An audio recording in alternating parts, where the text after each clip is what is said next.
സ്വർണ്ണ കള്ളക്കടത്ത് മുതൽ ബന്ധു നിയമനം മുതൽ ഇങ്ങനെ നീണ്ടുപോയൊരു കാലം നമ്മൾ കേട്ടു നോക്കിയാൽ താങ്കൾ വലിയ സാമ്പത്തിക നിലയിലൊക്കെ എത്താനുള്ള കള്ളക്കടത്തൊക്കെയാണല്ലോ. ഇപ്പം എന്താ സ്ഥിതി? ഞാനും സ്വപ്ന സുരേഷുമായിട്ട് നടത്തിയിട്ടുള്ള വാട്സപ്പ് ചാറ്റുകൾ എന്താണ് സുഹൃത്തെ, ഞാൻ ഇ ഡിയുടെ ഓഫീസിലാണെന്നുണ്ടെങ്കിൽ നിങ്ങളുടെ ഫോൺ ഇങ്ങനെ എടുക്കും. ആളുകളെ ഉൾക്കൊള്ളാൻ പള്ളിക്ക് കഴിയുന്നില്ല എങ്കിൽ 2 ജുമാ നടത്തിയാൽ മതി. എന്തിനാ മഹല്ല് കമ്മിറ്റി അങ്ങനെ തീരുമാനമെടുത്തത്? ചർച്ചിന്റെ കമ്മിറ്റി തീരുമാനമെടുത്തിട്ടില്ലല്ലോ. അമ്പല കമ്മിറ്റി തീരുമാനമെടുക്കാതെ എന്തിനാ മഹല്ല് കമ്മിറ്റിക്കാർ ഇപ്പോൾ ഇത്ര വലിയ ആവേശം കാണിക്കണമെന്ന് ഇവരെന്തേ ചോദിച്ചില്ല? ഉളുപ്പ് എന്ന് പറഞ്ഞൊരു സാധനം മൂപ്പർക്ക് ഉണ്ടെങ്കിൽ മൂപ്പരൊരു വക്കീൽ നോട്ടീസെങ്കിലും അയക്കൂലേ? ഞാൻ മത്സരിക്കണില്ല എന്നുള്ള ഒരു നിലപാട്. അപ്പൊ അദ്ദേഹത്തിന്റെ കൂടെ ഞാൻ പോയിരുന്നെങ്കിൽ ഞാനും ഈ തൃണമൂൽ കോൺഗ്രസിനെ ഏറ്റി നടക്കേണ്ടി വരുമായിരുന്നില്ലേ? പിണറായി വിജയൻ ഒരാളുടെ കൂടെ നിൽക്കുന്നു എന്നുണ്ടെങ്കിൽ ഞാൻ ഈ പറയുന്നത് സത്യമല്ല എന്ന് ഈ വിശുദ്ധ ഖുർആൻ ഉയർത്തിപ്പിടിച്ച്.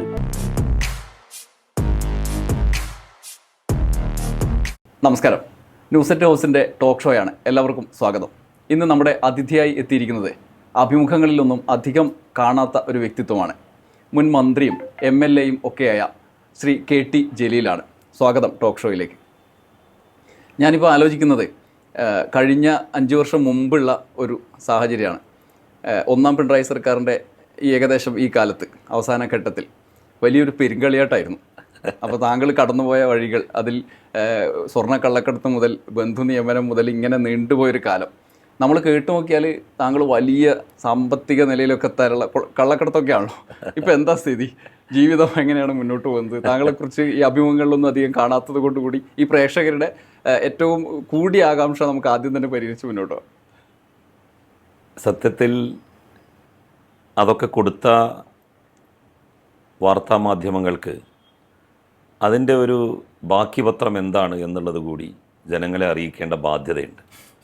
ആ ബാധ്യത അവർ നിർവഹിക്കുന്നില്ല എന്നുള്ളതാണ് പല കാര്യങ്ങളിലും നമുക്ക് കാണാൻ വേണ്ടി കഴിയുന്നത്. നമ്മളെ ഒരു ഭീകരനായിട്ടാണ് ചിത്രീകരിച്ചത്.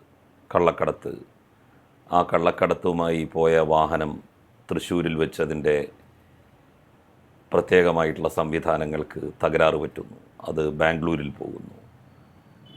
അങ്ങനെ ഒരുപാട് നിരവധി കഥകളെ ആധാരമാക്കി രാത്രി ചർച്ചകൾ എത്രയോ നടന്നിട്ടുണ്ട്. പക്ഷേ അതിലൊന്നും ഒന്നുമില്ല എന്ന് NIA യും കസ്റ്റംസും ED യും ഒക്കെ തന്നെ വ്യക്തമാക്കി. എന്തെങ്കിലും തരത്തിലുള്ള ഒന്നുണ്ടായിരുന്നെങ്കിൽ എന്നോ നമ്മൾ അകത്താകുമായിരുന്നു. ED ഒക്കെ എടുക്കുന്ന കേസുകളിൽ അകത്താക്കാൻ കഴിഞ്ഞില്ലെങ്കിൽ ലക്ഷക്കണക്കിന് കോടിക്കണക്കിന് രൂപയുടെ ഫൈൻ ചുമത്തും. 1 രൂപയുടെ ഫൈൻ പോലും എൻ്റെ കഴിഞ്ഞ 10-30 വർഷക്കാലത്തെ അക്കൗണ്ടുകൾ പരിശോധിച്ചിട്ട് EDക്ക് കണ്ടെത്താൻ കഴിഞ്ഞില്ല എങ്കിൽ ഞാൻ മനസ്സിലാക്കുന്നു കേരള രാഷ്ട്രീയത്തിൽ ഒരു പൊതുപ്രവർത്തകൻ എന്നുള്ള നിലയിൽ എനിക്ക് എല്ലാ നിലയിലും അഭിമാനിക്കാൻ കഴിയുന്ന കാര്യം അതുതന്നെയാണ് എന്നാണ്. കേരളത്തിലെ എത്ര രാഷ്ട്രീയ നേതാക്കന്മാർക്ക് അത്തരത്തിലുള്ള ഒരു ക്ലീൻ ചിട്ട് EDയിൽ നിന്ന് കിട്ടും എന്നുള്ളത് എനിക്കറിയില്ല. പക്ഷേ ഇത്രയും കാലവും സൂക്ഷ്മത പുലർത്താൻ, എസ്പെഷ്യലി സാമ്പത്തിക ക്രയവിക്രയ രംഗത്ത് സൂക്ഷ്മത പുലർത്താൻ ഞാൻ ശ്രമിച്ചു. എൻ്റെ അനിയന്മാരൊക്കെ ഗൾഫിലാണ്. അവരുടെ പണം പോലും ഞാൻ എൻ്റെ അക്കൗണ്ടിലേക്ക് അയക്കണ്ട എന്നാണ് പറയുക. ഒന്നാമത്തേതായി ഞാൻ അവരുടെ കയ്യിൽ നിന്നൊന്നും പണം വാങ്ങാറില്ല. കടം വാങ്ങുന്ന ഒരു സ്വഭാവം മുമ്പ് മുതലേ എനിക്കില്ല. വളരെ അടുത്ത സുഹൃത്തുക്കളിൽ നിന്ന് വീടിൻ്റെ നിർമ്മാണവുമായി ബന്ധപ്പെട്ട് ഞാൻ കുറച്ച് കടമൊക്കെ വാങ്ങിയിരുന്നു. അതൊക്കെ സമയബന്ധിതമായിട്ട് ഞാൻ കൊടുത്തു തീർക്കുകയും ചെയ്തു. ബാങ്ക് അക്കൗണ്ടിലൂടെ ഒരാളും എനിക്ക് പണം അയച്ചിട്ടില്ല. എൻ്റെ മക്കളുടെ പഠന ചെലവിലേക്ക് അവരുടെ അക്കൗണ്ടിലേക്ക് ഞാൻ പണം അയക്കുക എന്നല്ലാതെ, എൻ്റെ അക്കൗണ്ടിലേക്ക് എൻ്റെ ഭാര്യ എന്തെങ്കിലും അയക്കുക എന്നല്ലാതെ, അതിനപ്പുറത്ത് പുറമെ നിന്ന് വേറൊരാളും എൻ്റെ അക്കൗണ്ടിലേക്ക് പണം അയച്ചതായി EDക്ക് പോലും സൂക്ഷ്മ പരിശോധനയിൽ കണ്ടെത്താൻ വേണ്ടി കഴിഞ്ഞിട്ടില്ല. അപ്പോൾ 1 രൂപയുടെ കള്ളപ്പണവും അനധികൃതമായ സമ്പാദ്യവും എൻ്റെ കയ്യിൽ ഇല്ലാത്തതുകൊണ്ടാണ് എനിക്ക് 1 രൂപ പോലും പിഴ ചുമത്താൻ അവർക്ക് സാധ്യമാകാതെ പോയത്. അപ്പോൾ അതിൽ എനിക്ക് വലിയ അഭിമാനവും സന്തോഷവുമുണ്ട്. കാരണം അങ്ങനെ ഒരു കാര്യം വെളിപ്പെടാനെങ്കിലും ഈ വിവാദങ്ങൾ ഇടവെച്ചല്ലോ. പക്ഷേ അതേക്കുറിച്ച് പിന്നീട് എന്നെ ഭീകരനായിട്ട് അവതരിപ്പിച്ച പത്രമാധ്യമങ്ങൾ ഒന്നും പറഞ്ഞില്ല എന്നുള്ളതാണ് എന്നെ വിഷമിപ്പിക്കുന്ന ഒരു കാര്യം. ഇന്നിപ്പോൾ ആലോചിക്കുമ്പം നമ്മളിങ്ങനെ വളരെ സാവകാശം സ്വസ്ഥമായിരുന്ന ആത്മവിശ്വാസത്തോടെ സംസാരിക്കാം. പക്ഷേ ആ കാലത്തെക്കുറിച്ച് ഒന്നുകൂടി നമ്മൾ റീവൈൻഡ് ചെയ്ത് നോക്കുമ്പോൾ അതിഭയങ്കരമായിരുന്നു. ഇപ്പോൾ ഉദാഹരണത്തിന് മാധ്യമങ്ങളിൽ നിന്ന് തുടങ്ങാം നമുക്ക്. മാധ്യമങ്ങളാണെങ്കിൽ താങ്കൾ സഞ്ചരിക്കുന്ന വഴികൾ, ചോദ്യം ചെയ്യലിന് പോകുന്ന കാര്യം, ഇനി അല്ലാതെയും പോകുന്നത് അങ്ങോട്ടാണോ എന്ന് ചോദിച്ചാൽ അതിൻ്റെ പിന്നാലെ വരുന്നതും അതിന് ശേഷമുള്ള വിശദീകരണങ്ങളൊക്കെ മാധ്യമങ്ങൾ വരുന്നുണ്ട്. ആ സമയത്ത് അനുഭവിക്കുന്ന മാനസികാവസ്ഥ പുറമേ നിന്നൊരാളെ ഊഹിക്കുമ്പം നമുക്ക് ഉൾക്കൊള്ളാവുന്നതിനപ്പുറത്തായിരിക്കും. ഇപ്പം നമ്മൾ താരതമ്യം ചെയ്ത് നോക്കുമ്പോൾ നമുക്ക് ഊഹിക്കാമല്ലോ. എന്താണ് അതിനെക്കുറിച്ച് പറയാനുള്ളത്? ഞാൻ യഥാർത്ഥത്തിൽ എൻജോയ് ചെയ്യായിരുന്നു അതൊക്കെ. കാരണം ഒന്നുമില്ലല്ലോ. ഒന്നുമില്ലാതെ നമ്മളുടെ മേലൊരു കാര്യം ആരോപിക്കുമ്പോൾ നമുക്ക് ചോദ്യം ചെയ്യലിനൊക്കെ ഹാജരാകുമ്പോൾ അതൊക്കെ ഒരു ഹരമായിരുന്നു. അതുകൊണ്ടാണ് ചോദ്യം ചെയ്യലിന് ഇടയിൽ ഞാൻ ഫേസ്ബുക്ക് പോസ്റ്റ് ഇട്ടിരുന്നു. ചില മാധ്യമങ്ങളോട് വാട്സപ്പിൽ ചില ലേഖകന്മാർ വിളിക്കുമ്പോൾ അവരോട് റെസ്പോണ്ട് ചെയ്തിരുന്നു. കസ്റ്റംസിൽ വെച്ചാണെന്ന് തോന്നുന്നു. എല്ലാം കഴിഞ്ഞു എന്ന് ഞാൻ വിചാരിച്ച സമയം 5 മണി. അപ്പോൾ 5 മണി കഴിഞ്ഞപ്പോൾ ഞാൻ എന്ത് ചെയ്തു? അവിടെ നടന്ന കാര്യങ്ങളെ സംബന്ധിച്ച് ഫേസ്ബുക്ക് പോസ്റ്റ് ഇട്ടു. ഫേസ്ബുക്ക് പോസ്റ്റ് ഇട്ട് ഞാൻ അവിടുന്ന് പോന്നിട്ടില്ല, ഇറങ്ങിയിട്ടില്ല. ഞാൻ ഒപ്പിട്ട് കൊടുക്കണം. അപ്പോൾ അതിൻ്റെ ഒരു ഇടവേള ഉണ്ടായിരുന്നു. അതിനിടയിലാണ് ഞാൻ ഈ ഫേസ്ബുക്ക് പോസ്റ്റ് ഇട്ടത്. അപ്പോൾ തന്നെ അത് ഫ്ലാഷ് ന്യൂസായിട്ട് എല്ലാ ചാനലുകളിലും വന്നു. അപ്പോൾ എന്നോട് അവിടുത്തെ ഒരു മേലുദ്യോഗസ്ഥൻ വന്നിട്ട് പറഞ്ഞു, നിങ്ങൾ ഫേസ്ബുക്ക് പോസ്റ്റ് ഒന്ന് ഡിലീറ്റ് ചെയ്യണം. കാരണം ഇവിടെ നിന്ന് നിങ്ങൾ ഇറങ്ങുന്നതിന് മുൻപ് അതിട്ടത് ഞങ്ങൾക്ക് ഭയങ്കരമായിട്ടുള്ള പ്രയാസം ഉണ്ടാക്കും. അപ്പോൾ ഞാൻ പറഞ്ഞു ശരി, ഓക്കെ, ഞാനത് ഡിലീറ്റ് ചെയ്തു. ഉടനെ തന്നെ ഞാൻ അവിടുന്ന് ഇറങ്ങുകയും ചെയ്തു. ഇറങ്ങിയ ഉടനെ തന്നെ അത് റീപോസ്റ്റ് ചെയ്യുകയും ചെയ്തു. അപ്പോൾ ഒരു തരത്തിലും ഒരു ഇൻവോൾവ്മെൻറ്റും നമുക്കില്ല എന്ന് തോന്നുന്ന ഒരു കാര്യത്തിൽ നമ്മളെ ലോകത്തിലെ ഏത് അന്വേഷണ ഏജൻസി ചോദ്യം ചെയ്താലും നമുക്കെന്താ ഭയപ്പെടാനുള്ളത്? നമുക്കെന്താ മറച്ചു വെക്കാനുള്ളത്? ഒന്നും മറച്ചു വെക്കാൻ കഴിയില്ലല്ലോ. ഇപ്പോൾ ഡിജിറ്റൽ യുഗമാണ്. അതുകൊണ്ട് ഒരു കാര്യവും ആരിൽ നിന്നും മറച്ചു വെക്കാൻ കഴിയില്ല. ഒരു ടെലിഫോൺ കോൾ ഞാൻ ചെയ്തില്ല എന്ന് പറഞ്ഞാൽ നിങ്ങൾ ചെയ്തിട്ടുണ്ടല്ലോ എന്ന് പറഞ്ഞ് അവർക്ക് കൊണ്ടുവരാൻ തെളിവുകൾ അവരുടെ മുന്നിൽ തന്നെ ഉണ്ടല്ലോ. ഇപ്പം ഞാൻ NIA മുന്നിലേക്ക് ചെന്ന സമയത്ത് ഞാനും സ്വപ്ന സുരേഷുമായിട്ട് നടത്തിയിട്ടുള്ള വാട്സപ്പ് ചാറ്റുകൾ അതേപോലെ തന്നെ അവരൊരു സ്ക്രീനിൽ എൻ്റെ അനുവാദത്തോടു കൂടിയാണ് പ്രദർശിപ്പിക്കുകയാണ്. ഞാൻ പറഞ്ഞു നിങ്ങളിത് എടുത്തോളൂ, എനിക്ക് പ്രശ്നമില്ല. കാരണം എന്തെങ്കിലും തരത്തിലുള്ള ഒരു മറച്ചു വെക്കേണ്ട കാര്യമുണ്ടെങ്കിലല്ലേ നമുക്ക് അവർക്കത് കൊടുക്കുന്നതിന് പ്രയാസം ഉണ്ടാവുള്ളൂ. അതുകൊണ്ട് തന്നെ ഞാൻ അവർക്ക് അത് കൊടുത്തു. അവരത് ഫുള്ളായിട്ട് സ്ക്രീനിൽ തന്നെ കാണിച്ചു. അതിൽ ഒരു തരത്തിലുള്ള മോശമായ ചിഹ്നമോ വാക്കോ ഞാൻ ഉപയോഗിച്ചിരുന്നില്ല. അവരുമായി ബന്ധപ്പെടണമെന്ന് പറഞ്ഞ കാര്യത്തിൽ മാത്രം ഞാൻ അവരുമായിട്ട് ചാറ്റ് ചെയ്തിരുന്നു. അവർ സാധാരണ എല്ലാ വർഷങ്ങളിലും പെരുന്നാളാകുന്ന സമയത്ത് ഇവിടെ കിറ്റുകൾ കൊടുക്കും. പിന്നെ ലോകത്തിലെ എല്ലാ രാജ്യങ്ങൾക്കും അവർ അവരുടെ എംബസികൾക്ക് ഖുറാൻ്റെ കോപ്പികൾ അയച്ചു കൊടുക്കും. അതിങ്ങനെ ഒരു ഗിഫ്റ്റായിട്ട്, അവരുടെ ഒരു ഗിഫ്റ്റായിട്ട് അത് കൊടുക്കുന്നതിന് വേണ്ടിയിട്ടാണ് അത് അയച്ചു കൊടുക്കുന്നത്. അല്ലാതെ മതപ്രബോധനത്തിൻ്റെ ഭാഗമായിട്ടൊന്നുമല്ല. മതപ്രബോധനത്തിൻ്റെ ഭാഗമായിട്ടാണെങ്കിൽ അറബി അറിയാത്ത ആളുകൾക്കാണല്ലോ അത് കൊടുക്കുന്നത്, ഈ ഗിഫ്റ്റ് കൊടുക്കുന്നത്. അപ്പോൾ അറബിയിൽ അത് ജസ്റ്റ് ഒന്ന് റിസൈറ്റ് ചെയ്യുക എന്നുള്ളത് മാത്രമാണ് അതിലൂടെ അവരുദ്ദേശിക്കുന്നത്. അപ്പോൾ അവരുടെ ഒരു ടോക്കൺ ഓഫ് ലവ് എന്നുള്ള നിലക്കാണ് അത് അവർ നൽകുന്നത്. അപ്പോൾ ഇതും ഇവിടെ ഒന്ന് വിതരണം ചെയ്യണം. കോവിഡായിട്ട് അതിന് ചില ബുദ്ധിമുട്ടുകളുണ്ട്. നേരത്തെ അവർ ഇവിടുത്തെ നമ്മളുടെ തീരപ്രദേശ മേഖലകളിലൊക്കെയാണ് അത് വിതരണം ചെയ്തിരുന്നത്. ആ വിതരണത്തിന് ഞാൻ പോയിട്ടുണ്ട് 1-2 തവണ. അപ്പോൾ ഇതിനുള്ള സൗകര്യം ഒരുക്കി കൊടുത്തത് എന്നതിനപ്പുറത്ത് നമ്മളൊരു 10 പൈസ അവരിൽ നിന്ന് വാങ്ങുകയോ അത് മറ്റൊരാൾക്ക് കൊടുക്കുകയോ ഒന്നും ചെയ്തിട്ടില്ല. കൺസ്യൂമർ ഫെഡുമായിട്ട് അവരെ തന്നെ ഡയറക്റ്റായിട്ട് നമ്മൾ കോൺടാക്റ്റ് ചെയ്യിപ്പിച്ചു. ധനമിടപാടുകളൊക്കെ തന്നെ, പണമിടപാടുകളൊക്കെ തന്നെ അവർ തമ്മിലാണ് നടത്തിയത്. അത് വിതരണം ചെയ്യുന്നതിൽ സഹായം ചെയ്തു കൊടുത്തു എന്നുള്ളത് മാത്രമാണ് നമ്മളുടെ അതിലൊരു ഇൻവോൾവ്മെൻറ്റ് എന്ന് പറയുന്നത്. അപ്പോൾ ഇതിൻ്റെയൊക്കെ പേരിലാണ് ഈ കുതൂഹലങ്ങൾ എന്ന് എനിക്ക് അറിയാമായിരുന്നു. അതുകൊണ്ട് തന്നെ ഒരു തരത്തിലുള്ള ഭയവും ഒരു ഘട്ടത്തിലും എന്നെ പിടികൂടുകയോ ഏശുകയോ ചെയ്തിട്ടില്ല. ആ സമയത്ത് ഇപ്പോൾ ഈ പറഞ്ഞ വിശദാംശം വാർത്താ സമ്മേളനം വിളിച്ച് തന്നെ താങ്കൾ വിശദീകരിച്ചത് എനിക്ക് ആ വാർത്താ സമ്മേളനം വരെ ഓർമ്മയുണ്ട്. അതെ അതെ. പക്ഷേ ആ ഘട്ടങ്ങളിൽ മുതിർന്ന മാധ്യമ പ്രവർത്തകരെ അല്ലെങ്കിൽ ഈ റിപ്പോർട്ടിംഗ് ഏരിയയിലുള്ള ആളുകളെ, റിപ്പോർട്ടർമാരെ താങ്കൾ ഇപ്പോൾ വാർത്താ സമ്മേളനത്തിന് ഉപരിയായി ഇത്തരം വിശദീകരണങ്ങൾ നൽകാൻ ശ്രമിച്ചിരുന്നോ? അവരോട് ഈ കാര്യം ഇതിങ്ങനെയല്ല എന്ന് പറയാൻ ശ്രമിച്ചിരുന്നോ? അനുകൂല സമീപനം ഉണ്ടായിരുന്നോ അതോ പ്രതിബന്ധങ്ങളായിരുന്നോ? അല്ല, ചില ആളുകൾ എന്നോട് ചോദിക്കുമായിരുന്നു. അപ്പോൾ ഞാൻ അവരോട് വളരെ സൗഹൃദപൂർണ്ണമായിട്ട് തന്നെ അതേക്കുറിച്ച് പറയുമായിരുന്നു. പക്ഷേ അവർക്ക് ആ സമയത്ത് വേണ്ടിയിരുന്നത് എൻ്റെ നിരപരാധിത്വം തെളിയിക്കുന്ന വാചകങ്ങളായിരുന്നില്ല. എന്നെ കുറ്റക്കാരനായിട്ട് സ്ഥാപിക്കാൻ വേണ്ടിയിട്ടാണല്ലോ അവരെല്ലാം ശ്രമിച്ചുകൊണ്ടിരിക്കുന്നത്. അപ്പോൾ അതുമായി ബന്ധപ്പെട്ട കാര്യങ്ങളായിരുന്നു അവർക്ക് വേണ്ടിയിരുന്നത്. അതുകൊണ്ട് തന്നെ ഞാൻ പറഞ്ഞ കാര്യങ്ങൾ പലപ്പോഴും അവർ കേൾക്കും എന്നല്ലാതെ അത് പറഞ്ഞിരുന്നില്ല. അങ്ങനെ ഒരു വിഷയം ഉണ്ടായിട്ടുണ്ട്. പിന്നെ മാധ്യമങ്ങൾക്ക് ഒരു പകയും ദേഷ്യവും എന്നോട് ഉണ്ടായിട്ടുള്ള കാരണം അവരറിയാതെ ഞാൻ ഇ ഡി ഓഫീസിൽ പോയി എന്നുള്ളതാണ്. അതെങ്ങനെ സംഭവിച്ചു എന്നുള്ളതാണ് അവർക്ക് മനസ്സിലാക്കാൻ കഴിയാതെ പോയത്. അതും ഏകദേശം 1.5 ദിവസം ഞാൻ ഇ ഡിയുടെ ഓഫീസിൽ ഉണ്ടായിട്ടുണ്ട്. ഇത് പക്ഷേ ആരും അറിഞ്ഞില്ല. ഞാൻ ഇ ഡിയുടെ ഓഫീസിലിരിക്കുമ്പോഴാണ് പ്രധാനപ്പെട്ട ഒരു ചാനലിൽ നിന്ന് എന്നെ വിളിക്കുന്നത്. നിങ്ങളിപ്പോൾ എവിടെയാണ്? അപ്പം ഞാൻ പറഞ്ഞു, ഞാനിപ്പോൾ എൻ്റെ വീട്ടിൽ. അല്ല എന്താ? അപ്പോൾ ഞാൻ വളരെ ചിരിച്ചിട്ടാണല്ലോ സംസാരിക്കുന്നത്. അല്ല, നിങ്ങളിപ്പോൾ ഇ ഡിയുടെ ഓഫീസിലുണ്ട് എന്നാണല്ലോ പറഞ്ഞത്. അപ്പോൾ ഞാനത് പൊട്ടിച്ചിരിച്ചു. എന്താണ് സുഹൃത്തെ, ഞാൻ ഇ ഡിയുടെ ഓഫീസിലാണെന്നുണ്ടെങ്കിൽ നിങ്ങളുടെ ഫോൺ ഇങ്ങനെ എടുക്കുമോ? ഇങ്ങനെ ഫ്രീ ആയിട്ട് ഞാൻ നിങ്ങളോട് സംസാരിക്കുമോ? അതെന്നെ ആലോചിച്ചാൽ പോരെ നിങ്ങൾക്ക് എന്ന് പറഞ്ഞിട്ടാണ് ഞാൻ അവനോട് റെസ്പോണ്ട് ചെയ്യണത്.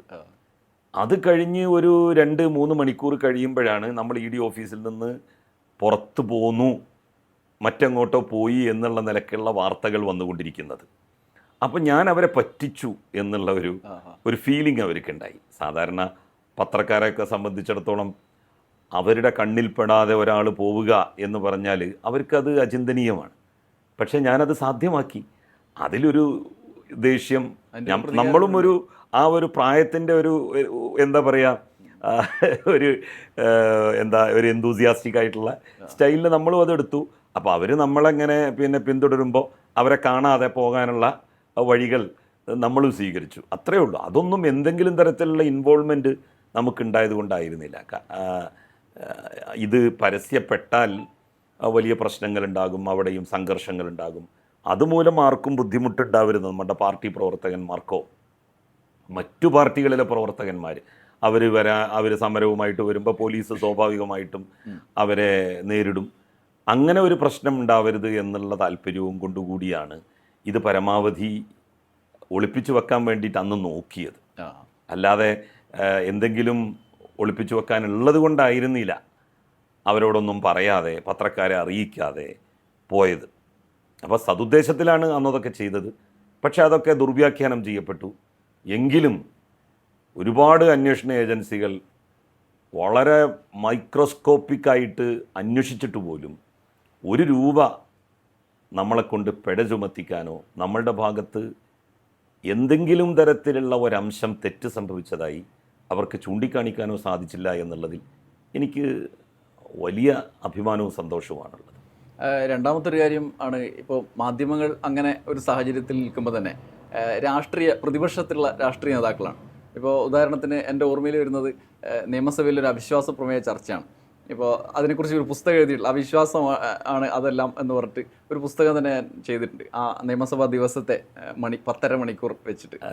അന്നത്തെ പ്രസംഗങ്ങളിൽ ശ്രദ്ധേയമായ ഒരു ബഹുമാന്യ നേതാവിൻ്റെ പ്രസംഗം, അദ്ദേഹം അതിൽ KT ജലീലിൻ്റെ ഈ കേസുമായി ബന്ധപ്പെട്ട പരാമർശമുണ്ട്. ഈ വണ്ടിയിൽ ഇത് കൊണ്ടുപോയ കൺസ്യൂമർ ഫെഡുമായിട്ട് കണക്ട് ചെയ്തില്ല, അതിനകത്ത് GPS ഇല്ലാത്ത പെട്ടെന്ന് കട്ടായി പോയ ഒരു സാഹചര്യമുണ്ട്. ഇങ്ങനെ പ്രതിപക്ഷത്തെ നേതാക്കൾ പ്രത്യേകിച്ചും ഈ തരത്തിലുള്ള വിശദാംശങ്ങൾ മറ്റൊരു രീതിയിൽ അവരുടെ രാഷ്ട്രീയ പ്രചരണവും നടത്തിയിരുന്നു. അവരെയൊക്കെ പിന്നീട് കാണാറുണ്ടോ? ജീവിച്ചിരിക്കുന്ന ആളുകളാണെങ്കിലും അത്തരത്തിലുള്ള വിശദീകരണങ്ങൾക്ക് മുതിരാറുണ്ടോ? ഇപ്പോഴത്തെ ബന്ധം, ഇന്ന് താങ്കൾ ഈ ആത്മവിശ്വാസത്തോടെ ഇരിക്കുമ്പോഴുള്ള ബന്ധം എങ്ങനെയാണ്? നല്ല ബന്ധമാണ് അവരോടൊക്കെ. അവരൊക്കെ സത്യത്തിൽ എന്തോ ചില കാര്യങ്ങൾ ഉണ്ടാവാൻ സാധ്യത ഉണ്ട് എന്ന് കരുതിയിരുന്നു. അവരെ കുറ്റപ്പെടുത്തിയിട്ട് കാര്യമില്ല. കാരണം മാധ്യമങ്ങളുടെ പ്രചാരണം, അവരുടെ പ്രസൻറ്റേഷൻസ്, ഇതൊക്കെ കേൾക്കുമ്പോൾ സ്വാഭാവികമായിട്ടും ഏതൊരാളും അങ്ങനെയൊക്കെ സംഭവിക്കാനിടയുണ്ട് എന്ന് ധരിച്ചാൽ അവരെ നമുക്ക് പഴി പറയാൻ കഴിയില്ല. എല്ലാ രാഷ്ട്രീയ നേതാക്കളെയും അവർ ഒരേ തുലാസിലാണ് തൂക്കിയത്. അവിടെയാണ് അവർക്ക് തെറ്റുപറ്റിയത്. എന്നെ സംബന്ധിച്ചിടത്തോളം ഒരു കാലത്തും ഒരു പൊതുപ്രവർത്തകൻ എന്നുള്ള നിലയിൽ ഇതിനെ ഒരു ധനാഗമന മാർഗമായിട്ട് ഞാൻ കണ്ടിട്ടേയില്ല. നമുക്ക് 10 പൈസ അങ്ങോട്ട് ചിലവാവുക എന്നുള്ളതല്ലാതെ എന്തെങ്കിലും ഇതിലൂടെ 10 പൈസ ഇങ്ങോട്ട് എടുക്കുക എന്നുള്ളത് എൻ്റെ അജണ്ടയിലെ ഒരു ഇനമേ അല്ല. അതുകൊണ്ടാണ് നമുക്ക് ഇപ്പോഴും ആത്മവിശ്വാസത്തോടു കൂടി ആരെയും ചങ്കുറപ്പോടെ നേരിടാൻ വേണ്ടി കഴിയുന്നത്. ഒരാളുടെ അടുത്ത് നിന്നും നമ്മൾ 10 പൈസ കടം വാങ്ങിയിട്ടില്ല. നമ്മൾ അങ്ങോട്ട് ഒരാൾക്കും 10 പൈസ കൊടുക്കാനുമില്ല. എന്തിനധികം തെരഞ്ഞെടുപ്പ് ഫണ്ടിന് പോലും ഞാൻ ഒരാളെ വിളിച്ച് നിങ്ങളെനിക്ക് തെരഞ്ഞെടുപ്പ് ഫണ്ട് തരണം എന്ന് പറയുകയോ അവരുടെ അടുത്ത് നിന്ന് അത് വാങ്ങുകയോ ചെയ്തിട്ടില്ല. ഇഷ്ടപ്രകാരം തെരഞ്ഞെടുപ്പ് ഫണ്ടിലേക്ക് ഓരോരുത്തർ സംഭാവന ചെയ്തിട്ടുണ്ട് എന്നല്ലാതെ നമ്മളവരെ പോയി സമീപിച്ച് അവരോട് നിങ്ങൾ ഇത് തരണം എന്ന് പറഞ്ഞിട്ട്, എനിക്ക് ഒന്നാമത്തത് അങ്ങനെ ചോദിക്കുക എന്ന് പറഞ്ഞത് തന്നെ ഒരു ഭയങ്കരമായിട്ടുള്ളൊരു വിഷമവും ബുദ്ധിമുട്ടുമായിട്ടാണ് തോന്നുന്നത്. അത് ഞാൻ യൂത്ത് ലീഗിൽ ഉണ്ടായിരുന്ന കാലത്തും അങ്ങനെ തന്നെയാണ് കേട്ടോ. യൂത്ത് ലീഗിൻ്റെ ജനറൽ സെക്രട്ടറി ആയിരുന്ന സമയത്തും ഞാൻ പിരിവിൻ്റെ കലയിൽ വളരെ പിന്നിലാണെന്ന് ഞാൻ അവരോട് എപ്പോഴും പറയുമായിരുന്നു. അപ്പോൾ അന്ന് മുതലേ നമ്മൾ കാത്തു സൂക്ഷിച്ച ഒരു സൂക്ഷ്മതയാണത്. പലയിടത്തും സ്ഥാനാർത്ഥികൾ തന്നെ ഈ ഫണ്ടൊക്കെ ഉണ്ടാക്കേണ്ട ഒരു ഉത്തരവാദിത്വം ഉണ്ടല്ലോ. അല്ല തീർച്ചയായിട്ടും ഇതൊക്കെ ഓരോരുത്തർ തോൽക്കുകയാണെങ്കിൽ തന്നെ അടുത്ത 5 കൊല്ലം വളരെ ബോഷായിട്ട് ജീവിക്കാനുള്ളത് മുഴുവൻ ഈ തോൽക്കണ തെരഞ്ഞെടുപ്പിൽ നിന്ന് സ്വരൂപിക്കും. അങ്ങനെയാണ് പലരും ഇതിനെ ഉപയോഗിക്കുന്നത്. ആ ഒരു ഘട്ടത്തിലാണ് നമ്മളുടെ നിയോജക മണ്ഡലത്തിലൊന്നും ഒരാളോടും നമ്മൾ അന്വേഷിക്കാറില്ല, നമ്മൾ ചോദിക്കാറില്ല. പുറത്തും ഞാൻ എൻ്റെ നാട്ടിലോ ഒന്നും ഒരു തെരഞ്ഞെടുപ്പിലും ചോദിച്ചിട്ടില്ല. ഞാനിപ്പോൾ ഇത് പരസ്യമായിട്ടല്ലേ പറയുന്നത്. ആർക്കെങ്കിലും അങ്ങനെ ഉണ്ടെങ്കിൽ ഈ ചാനലിൽ ബന്ധപ്പെട്ട് പറയാമല്ലോ. അത് പറയണം എന്നുള്ള നിലക്കാണ് ഞാൻ പലതവണ FB പോസ്റ്റിലൊക്കെ ഇത് പറഞ്ഞിട്ടുണ്ട്. അപ്പോൾ അങ്ങനെ പറയാൻ കഴിയുന്നത് തന്നെയാണ് നമ്മളുടെ ഒരു വിജയം എന്ന് പറയുന്നത്. ഈ 19 വർഷം പിന്നിട്ടു. ഈ 19 വർഷക്കാലത്തെ അതിനു മുമ്പ് യൂത്ത് ലീഗിലായിരുന്ന സമയത്തും ലീഗിലായിരുന്ന സമയത്തും ഞാൻ സ്റ്റാൻഡിംഗ് കമ്മിറ്റി ചെയർമാനായിരുന്നു, ജില്ലാ കൗൺസിൽ മെമ്പറായിരുന്നു. അന്നൊക്കെ തന്നെ ഇത് പാലിക്കാൻ വേണ്ടിയിട്ട് ഞാൻ എൻ്റെ കഴിവിൻ്റെ പരമാവധി ശ്രമിച്ചിട്ടുണ്ട്. മൂന്നാമത്തേത്, അന്ന് താങ്കൾ ചില്ലറക്കാരനല്ല, ഒരു ഉന്നത വിദ്യാഭ്യാസ മന്ത്രിയാണ്. പക്ഷേ അവസാന നിമിഷം വരെ താങ്കൾക്കൊപ്പം കൂടെയുള്ള ആളുകൾ നിൽക്കുന്നത് നമ്മൾ കാണുന്നുണ്ട്, മന്ത്രിസഭയടക്കം അതിൽ പ്രധാനപ്പെട്ട ആളുകളടക്കം. അങ്ങനെ ഒരു പിന്തുണ താങ്കൾ പ്രതീക്ഷിച്ചിരുന്നോ?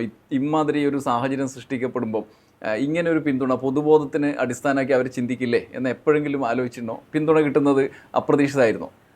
അത് എല്ലാ കാര്യങ്ങളും മുഖ്യമന്ത്രിക്ക് അറിയാമായിരുന്നല്ലോ. മുഖ്യമന്ത്രി ഇതിനെ സംബന്ധിച്ചൊക്കെ പിന്നെ നമ്മളോടൊന്ന് ആരായി എന്താണ് ജലീലെ പ്രശ്നങ്ങൾ ഇങ്ങനെയൊക്കെ പറയുന്നുണ്ടല്ലോ. അപ്പം ഞാൻ പറയും, CM എന്നെ വിശ്വാസമില്ലേ? അങ്ങനെയുള്ള ഒരു കാര്യത്തിൽ ഞാൻ ഇൻവോൾവ് ചെയ്തു എന്ന് CM ഒരു ഘട്ടത്തിലും കേൾക്കേണ്ടി വരില്ല. അതിൽ 101% CM എന്നെ വിശ്വസിക്കാം. അത് പറയുന്നതോടുകൂടി പിന്നെ മൂപ്പര ആ സംസാരം തന്നെ അവസാനിപ്പിച്ചു. പിന്നെ അതിനെക്കുറിച്ചിട്ട് എന്നോട് ചോദ്യമേ ചോദിച്ചിട്ടില്ല, എന്നോടൊരു കാര്യം അന്വേഷിച്ചിട്ട് പോലുമില്ല. അത്രമാത്രം അദ്ദേഹത്തിന്, കേരളത്തിൻ്റെ മുഖ്യമന്ത്രിക്ക് നമ്മളിൽ വിശ്വാസം ഉണ്ടായിരുന്നു. ആ വിശ്വാസം തെറ്റിക്കാതെ പോവുക എന്നുള്ളതായിരുന്നു എൻ്റെ മുന്നിലെ ഏറ്റവും വലിയ കടമ്പ എന്ന് പറയുന്നത്. ഇപ്പോൾ രാഷ്ട്രീയ രംഗത്ത് താങ്കളിപ്പോൾ LDFിനൊപ്പം CPMനൊപ്പം അടിയുറച്ച് നിൽക്കുന്ന ഒരാൾ എന്നുള്ള നിലയിൽ ഭൂതകാലത്ത് വന്ന വഴികളെക്കുറിച്ച് നമുക്കൊന്ന് ആലോചിക്കുന്നത് രാഷ്ട്രീയ വിദ്യാർത്ഥികൾ കൂടി ഗുണകരാകും. പ്രത്യേകിച്ചും താങ്കൾ സിമി, പിന്നീട് ലീഗ്, ഇന്നിപ്പം CPMനൊപ്പം നിൽക്കുന്നു. ഈ ഘട്ടത്തിലൊക്കെ ഏറ്റവും കൂടുതൽ ആക്രമിക്കപ്പെടുന്ന ഒരാൾ എന്നുള്ള നിലയിൽ ഉപയോഗിക്കപ്പെടുന്ന ഒരു കാര്യം സിമി ബന്ധം നിരന്തരമായി പറയും. അവിടുന്ന് പിന്നെ ലീഗിലേക്ക് വരുന്നു. ഈ ഒരു ട്രാൻസ്ഫോർമേഷനിൽ എന്താണ് താങ്കളുടെ ഈ വളർച്ചയിൽ പ്രധാനപ്പെട്ട പങ്ക് വഹിച്ചിട്ടുള്ളത്? എങ്ങനെയാണ് ആ ചിന്തയിലേക്ക് കടക്കുന്നത്? ഞാൻ ഹൈസ്കൂളിൽ പഠിക്കുന്ന സമയത്തൊക്കെ MSF ആയിരുന്നു. മുസ്ലിം ലീഗിൻ്റെ വിദ്യാർത്ഥി സംഘടനയിലായിരുന്നു. പ്രീ ഡിഗ്രി ഞാൻ പഠിക്കുന്നത് ചേന്നമംഗല്ലൂരിലാണ്. അവിടെ സെക്കൻഡ് ഇയർ പഠിച്ചുകൊണ്ടിരിക്കുമ്പോഴാണ് പല സിമി നേതാക്കന്മാരുമായിട്ട് എനിക്ക് ബന്ധപ്പെടേണ്ടി വന്നിട്ടുള്ളത്. അപ്പോൾ അവരൊക്കെ നന്നായിട്ട് പഠിച്ചിരുന്ന ആളുകളാണ്, നന്നായി പ്രസംഗിച്ചിരുന്ന ആളുകളാണ്. അവരൊക്കെ നന്നായിട്ട് പെരുമാറിയിരുന്ന ആളുകളാണ്. നല്ല സ്വഭാവം. അതിലൊക്കെ ആകൃഷ്ടനായിട്ടാണ് അവരോടുമായിട്ട് ഒരു ബന്ധം എനിക്ക് ഉണ്ടാകുന്നത്. പക്ഷെ അതൊരു 2-3 വർഷം മാത്രമേ നിലനിന്നിട്ടുള്ളൂ. ആ 3 വർഷം കഴിയുമ്പോഴേക്ക് ഞാൻ ഡിഗ്രിക്ക് ചേർന്ന് ഫൈനൽ ഇയർ ആകുമ്പോഴേക്ക് ആ ബന്ധം വിച്ഛേദിക്കപ്പെടുകയുണ്ടായി. ഡിഗ്രിക്കും ഹിസ്റ്ററി തന്നെയല്ലേ അല്ലേ? ഹിസ്റ്ററി തന്നെ, എക്കണോമിക്സ് ഹിസ്റ്ററി ഡബിൾ ബൈൻ ആയിരുന്നു ഞാൻ. തിരൂരങ്ങാടി PSMO കോളേജിലായിരുന്നു പ്രീ ഡിഗ്രി പഠനം കഴിഞ്ഞതിന് ശേഷം ഞാൻ ഡിഗ്രിക്ക് ചേർന്നത്. അവിടെ ഫസ്റ്റ് ഇയറും സെക്കൻഡ് ഇയറും ഡിഗ്രിയുടെ സിമി ആയിട്ട് തന്നെയാണ് ഞാൻ പ്രവർത്തിച്ചത്. അന്ന് സിമി ഒരു നിയമാനുസൃത സംഘടന മാത്രമാണ്, മറ്റുള്ള വിദ്യാർത്ഥി സംഘടനകളെ പോലെ ഒരു സംഘടന. അല്ലാതെ അന്ന് യാതൊരു തരത്തിലുള്ള ബാനും സിമിക്ക് ഉണ്ടായിരുന്നില്ല. ജമാഅത്തെ ഇസ്ലാമി ഒരു ഘട്ടത്തിൽ SIO എന്ന് പറയുന്ന ഒരു വിദ്യാർത്ഥി സംഘടന ഉണ്ടാക്കുന്നതും ഞാൻ സിമിയിൽ പ്രവർത്തിച്ചിരുന്ന സന്ദർഭത്തിലാണ്. അപ്പോൾ ഞാനത് SIOയിലേക്ക് പോകാനോ അല്ലെങ്കിൽ അതിൽ പ്രവർത്തിക്കാനോ ഒന്നും തയ്യാറായില്ല. അപ്പോൾ സിമി ഒരു സ്വതന്ത്ര സംഘടനയാണ് എന്നുള്ള നിലക്കാണ് അന്ന് നിന്നിരുന്നത്. അപ്പോൾ അതിൽ പ്രവർത്തിച്ചു. അവരോട് ആശയപരമായിട്ടുള്ള വിയോജിപ്പുകൾ പിന്നീട് എനിക്ക് ഉണ്ടാകാൻ വേണ്ടി തുടങ്ങി. അതിൻ്റെ കാരണം നമ്മൾ ഒരുപാട് വായിച്ചു തുടങ്ങി ആ ഒരു സമയത്ത്. അപ്പോൾ വായന വർദ്ധിക്കുമ്പോൾ ചോദ്യങ്ങളും വർദ്ധിക്കുമല്ലോ, സംശയങ്ങൾ വർദ്ധിക്കും. അപ്പോൾ അതൊക്കെ ഞാൻ ബന്ധപ്പെട്ട ആളുകളോട് ചോദിക്കാൻ വേണ്ടി തുടങ്ങി. അതുപോലെ തന്നെ അവരുമായിട്ട് ആ കാര്യത്തിൽ തർക്കിക്കാൻ വേണ്ടി തുടങ്ങി. അങ്ങനെയാണ് പിന്നീട് എനിക്ക് സെമിയിൽ നിന്ന് പോരുന്നതിനൊരു അവസരം കിട്ടുന്നത്. BA ഫൈനൽ ഇയർ പഠിക്കുന്ന സമയത്ത് സിമി എന്നോട് പറഞ്ഞു, നിങ്ങൾ യൂണിവേഴ്സിറ്റി യൂണിയൻ കൗൺസിലർ സ്ഥാനത്തേക്ക് മത്സരിക്കണം. കാരണം എൻ്റെ തൊട്ട് മുമ്പുള്ള തെരഞ്ഞെടുപ്പിൽ ഞാൻ 140 വോട്ടിനോ മറ്റോ ആണ് തോൽക്കുന്നത്. അവിടെ ആകെ സിമിയുടെ ഒരു സ്ട്രെങ്ത് എന്ന് പറയുന്നത് 70-72 വോട്ടാണ്. ആ 70-72 വോട്ടുള്ള സമയത്താണ് എനിക്ക് 560ഓളം വോട്ടുകൾ കിട്ടുന്നത്. അപ്പോൾ അവർ പറഞ്ഞു യൂണിവേഴ്സിറ്റി യൂണിയൻ കൗൺസിലർ സ്ഥാനത്തേക്ക് മത്സരിക്കണം. അപ്പോൾ സിമിക്ക് ഒരു UUC ഉണ്ടാവുക എന്ന് പറഞ്ഞാൽ അതൊരു വലിയ കാര്യമാവും. അപ്പോൾ ഞാൻ പറഞ്ഞു എനിക്ക് കഴിയില്ല, അതിന് UUC എനിക്ക് താല്പര്യമില്ല, ഞാൻ കോളേജ് യൂണിയൻ ചെയർമാൻ സ്ഥാനത്തേക്കാണ് മത്സരിക്കുകയാണെങ്കിൽ മത്സരിക്കുക. അപ്പോൾ അവർ പറഞ്ഞത് പറ്റില്ല എന്ന് പറഞ്ഞു. ഞാൻ പറഞ്ഞു ഞാൻ അങ്ങനെ മത്സരിക്കൂ എന്ന് പറഞ്ഞു. അപ്പോൾ ഞാൻ എന്തെങ്കിലും ഇടയാനൊരു സന്ദർഭം നോക്കി നടക്കുവാണ്. ആ സമയത്താണ് ഇത് സംഭവിക്കുന്നത്. അപ്പോൾ അവർ ചെയർമാൻ സ്ഥാനത്തേക്ക് മത്സരിക്കാൻ പാടില്ല, അവർ സ്ഥാനാർത്ഥിയെ പ്രഖ്യാപിച്ചു. അപ്പം ഞാനും ചെയർമാൻ സ്ഥാനത്തേക്ക് നോമിനേഷൻ കൊടുത്തു. അതോടുകൂടി എന്നെ അവർ സംഘടനയിൽ നിന്ന് പുറത്താക്കി. അങ്ങനെ ഞാൻ ചെയർമാൻ സ്ഥാനത്തേക്ക് മത്സരിച്ചത് ഒറ്റക്കാണ്. ഞാൻ ഒരാൾ മാത്രം. ബാക്കി എല്ലാ സംഘടനകളും ചെയർമാൻ സ്ഥാനത്തേക്ക് സ്ഥാനാർത്ഥിയെ നിർത്തി. അന്ന് പല വിദ്യാർത്ഥി സംഘടനകളും എന്നെ സമീപിച്ചു, എന്നോട് ചോദിച്ചു ഞങ്ങൾ പിന്തുണരാം, ഒഫീഷ്യലായിട്ട് നിങ്ങളൊരു കത്ത് തന്നാൽ മതി എന്ന് പറഞ്ഞു. അപ്പം ഞാൻ പറഞ്ഞു ഞാൻ ആർക്കും കത്ത് കൊടുക്കില്ല. നിങ്ങൾക്ക് ഞാൻ ഈ സ്ഥാനത്തിന് യോഗ്യനാണെന്ന് തോന്നുകയാണെങ്കിൽ നിങ്ങൾ എനിക്കൊരു വോട്ട് ചെയ്യും. ആരുടെയും സംഘടനാ തലത്തിലുള്ള പിന്തുണ എനിക്ക് വേണ്ട. അങ്ങനെ എല്ലാ സംഘടനകളും സ്ഥാനാർത്ഥികളെ നിർത്തി. SFI സ്ഥാനാർത്ഥിയെ നിർത്തി, KSU സ്ഥാനാർത്ഥിയെ നിർത്തി. MSFൻ്റെ സ്ഥാനാർത്ഥിയായിട്ട് അന്ന് ഞാനാണ് ചെയർമാൻ സ്ഥാനത്തേക്ക് മത്സരിക്കുന്നത് എന്ന് വന്നപ്പോൾ ഞാൻ പഠിക്കുന്ന കോളേജിൻ്റെ സ്ഥാപകനായിരുന്ന MK ഹാജിയുടെ പേരക്കുട്ടി, MK ഹാജിയുടെ മകളുടെ മകനെ സ്ഥാനാർത്ഥിയാക്കി, അബ്ദുൽ ഹക്ക്. അദ്ദേഹമായിരുന്നു എനിക്കെതിരായിട്ട് MSFൽ കണ്ടസ്റ്റ് ചെയ്ത സ്ഥാനാർത്ഥി. ഭയങ്കര മത്സരമായിരുന്നു അന്ന് നടന്നത്. അന്ന് MSFന് സാധാരണ മറ്റ് സീറ്റുകളിലൊക്കെ 400-500 വോട്ട് ഭൂരിപക്ഷമുള്ള സമയത്ത് ഈ ചെയർമാൻ സ്ഥാനത്തേക്ക് ടൈറ്റ് ഫൈറ്റ് വന്നപ്പോൾ ഓരോ വിദ്യാർത്ഥി സംഘടനയും അവരുടെ സ്ഥാനാർത്ഥികൾ മോശമല്ലാത്ത വോട്ടുകളൊക്കെ വാങ്ങി. ഞാനും MSFും തമ്മിലാണ് പ്രധാനമായിട്ടുള്ള മത്സരം വന്നത്. അങ്ങനെ 9 വോട്ടുകൾക്കാണ് ഞാനന്ന് പരാജയപ്പെടുന്നത്. അതൊരു തീപാറിയ മത്സരമായിരുന്നു. ഇന്നും ആ തെരഞ്ഞെടുപ്പിൻ്റെ ഓർമ്മകൾ എൻ്റെ മനസ്സിലുണ്ട്. ഞാൻ ജയിച്ചപ്പോൾ പോലും എനിക്ക് അത്ര സന്തോഷം ഉണ്ടായിട്ടില്ല. കാരണം ഇത്രയും ചെറിയൊരു മാർജിനിൽ ഒറ്റക്ക് മത്സരിച്ചിട്ട് എനിക്ക് അവരെ കൊണ്ടുവന്ന് നിർത്താൻ വേണ്ടി പറ്റി. അന്ന് ഞാൻ ക്ലാസ്സുകളിലൊക്കെ നടന്ന് പ്രസംഗിച്ചിരുന്ന വാക്കുകൾ എനിക്ക് ഇപ്പോഴും ഓർമ്മയുണ്ട്. നിങ്ങളുടെ തട്ടമാണ് എൻ്റെ പതാക. ഞാൻ സ്വതന്ത്രനാണല്ലോ. അതെ അതെ. നിങ്ങളുടെ പൊട്ടാണ് എൻ്റെ ചിഹ്നം. ആ, നിങ്ങളുടെ എല്ലാവരും ഞാൻ ഈ സ്ഥാനത്തിന് യോഗ്യനാണെങ്കിൽ ഒരു വോട്ട് ചെയ്ത് എന്നെ സഹായിക്കണം. ആ, എൻ്റെ പേരിന് വർണ്ണക്കൂട്ടുകൾ പകരാൻ എൻ്റെ പിന്നിലൊരു സംഘടനയില്ല ആ. എന്നൊക്കെ പറഞ്ഞ് ഞാൻ ഒറ്റക്ക് എല്ലാ ക്ലാസ്സിലും കൂടെ നടന്ന്, ആരും കൂടെ ആരും ഉണ്ടായിരുന്നില്ല. ആരും. കാരണം എല്ലാവരും ഓരോ പാർട്ടികളോട് അഫിലിയേറ്റഡ് ആണ്. എന്നാൽ അവരിൽ പലർക്കും എന്നോട് സ്നേഹമുണ്ട്, ആ, മനസ്സിലടുപ്പുണ്ട്. ആ, എന്നാൽ അവരത് പ്രകടമായിട്ട് തുറന്ന് പറയാൻ അവർക്ക് പല കാരണങ്ങൾ കൊണ്ടും പ്രയാസം. ആ. അങ്ങനെ ഒറ്റയ്ക്ക് ഞാൻ മത്സരിച്ച് ആ തെരഞ്ഞെടുപ്പിൽ 9 വോട്ടിനാണ് ഞാൻ ഡിഗ്രി ഫൈനൽ ഇയറിന് പരാജയപ്പെടുന്നത്. അതോടുകൂടി പിന്നെ സിമിയുമായിട്ടുള്ള ബന്ധം അവസാനിച്ചു. പിന്നെ മുസ്ലിം ലീഗിൻ്റെ അവിടുത്തെ പ്രധാനപ്പെട്ട നേതാക്കന്മാർ, പ്രത്യേകിച്ച് അന്നത്തെ കോളേജിൻ്റെ മാനേജരായിരുന്ന കുഞ്ഞാദു ഹാജി, CH ഇബ്രാഹിം ഹാജി, പീച്ചുമണ്ടിൽ മുഹമ്മദ് ഹാജി, തിരൂരങ്ങാടിയിൽ തന്നെ ഉണ്ടായിരുന്ന ഹംസ ഹാജി, അവരൊക്കെ തന്നെ ഞാൻ MSFൽ മുസ്ലിം ലീഗിൽ വരണം എന്ന് ആഗ്രഹിച്ചിരുന്നു. അപ്പോൾ അതിനനുസൃതമായിട്ട് അവർ പലതവണ ഞാനുമായിട്ട് സംസാരിച്ചു. അങ്ങനെ ഞാൻ അവരുടെയൊക്കെ സ്നേഹമസൃണമായ നിർബന്ധത്തിന് വഴങ്ങിയാണ് മുസ്ലിം ലീഗിൽ MSFൽ ജോയിൻ ചെയ്യുന്നത്. ഈ പഠിക്കുന്ന കാലത്ത് അങ്ങനെ ഫസ്റ്റ് MA അവിടെ PSMOയിൽ തന്നെ ചേർന്നു. സെക്കൻഡ് MAക്ക് ഞാൻ MSFൻ്റെ ചെയർമാനായിട്ട് ഞാൻ മത്സരിക്കുകയാണ്. അന്ന് ഞാൻ ഒരുപാട് ആ മത്സരത്തിൽ നിന്ന് ഒഴിവാകാൻ വേണ്ടിയിട്ട് നോക്കിയിട്ടുണ്ട്. അത് അന്ന് MSFൻ്റെ നിരീക്ഷകനായിട്ട് തിരൂരങ്ങാടി PSMO കോളേജിലേക്ക് നിയുക്തനാക്കപ്പെട്ട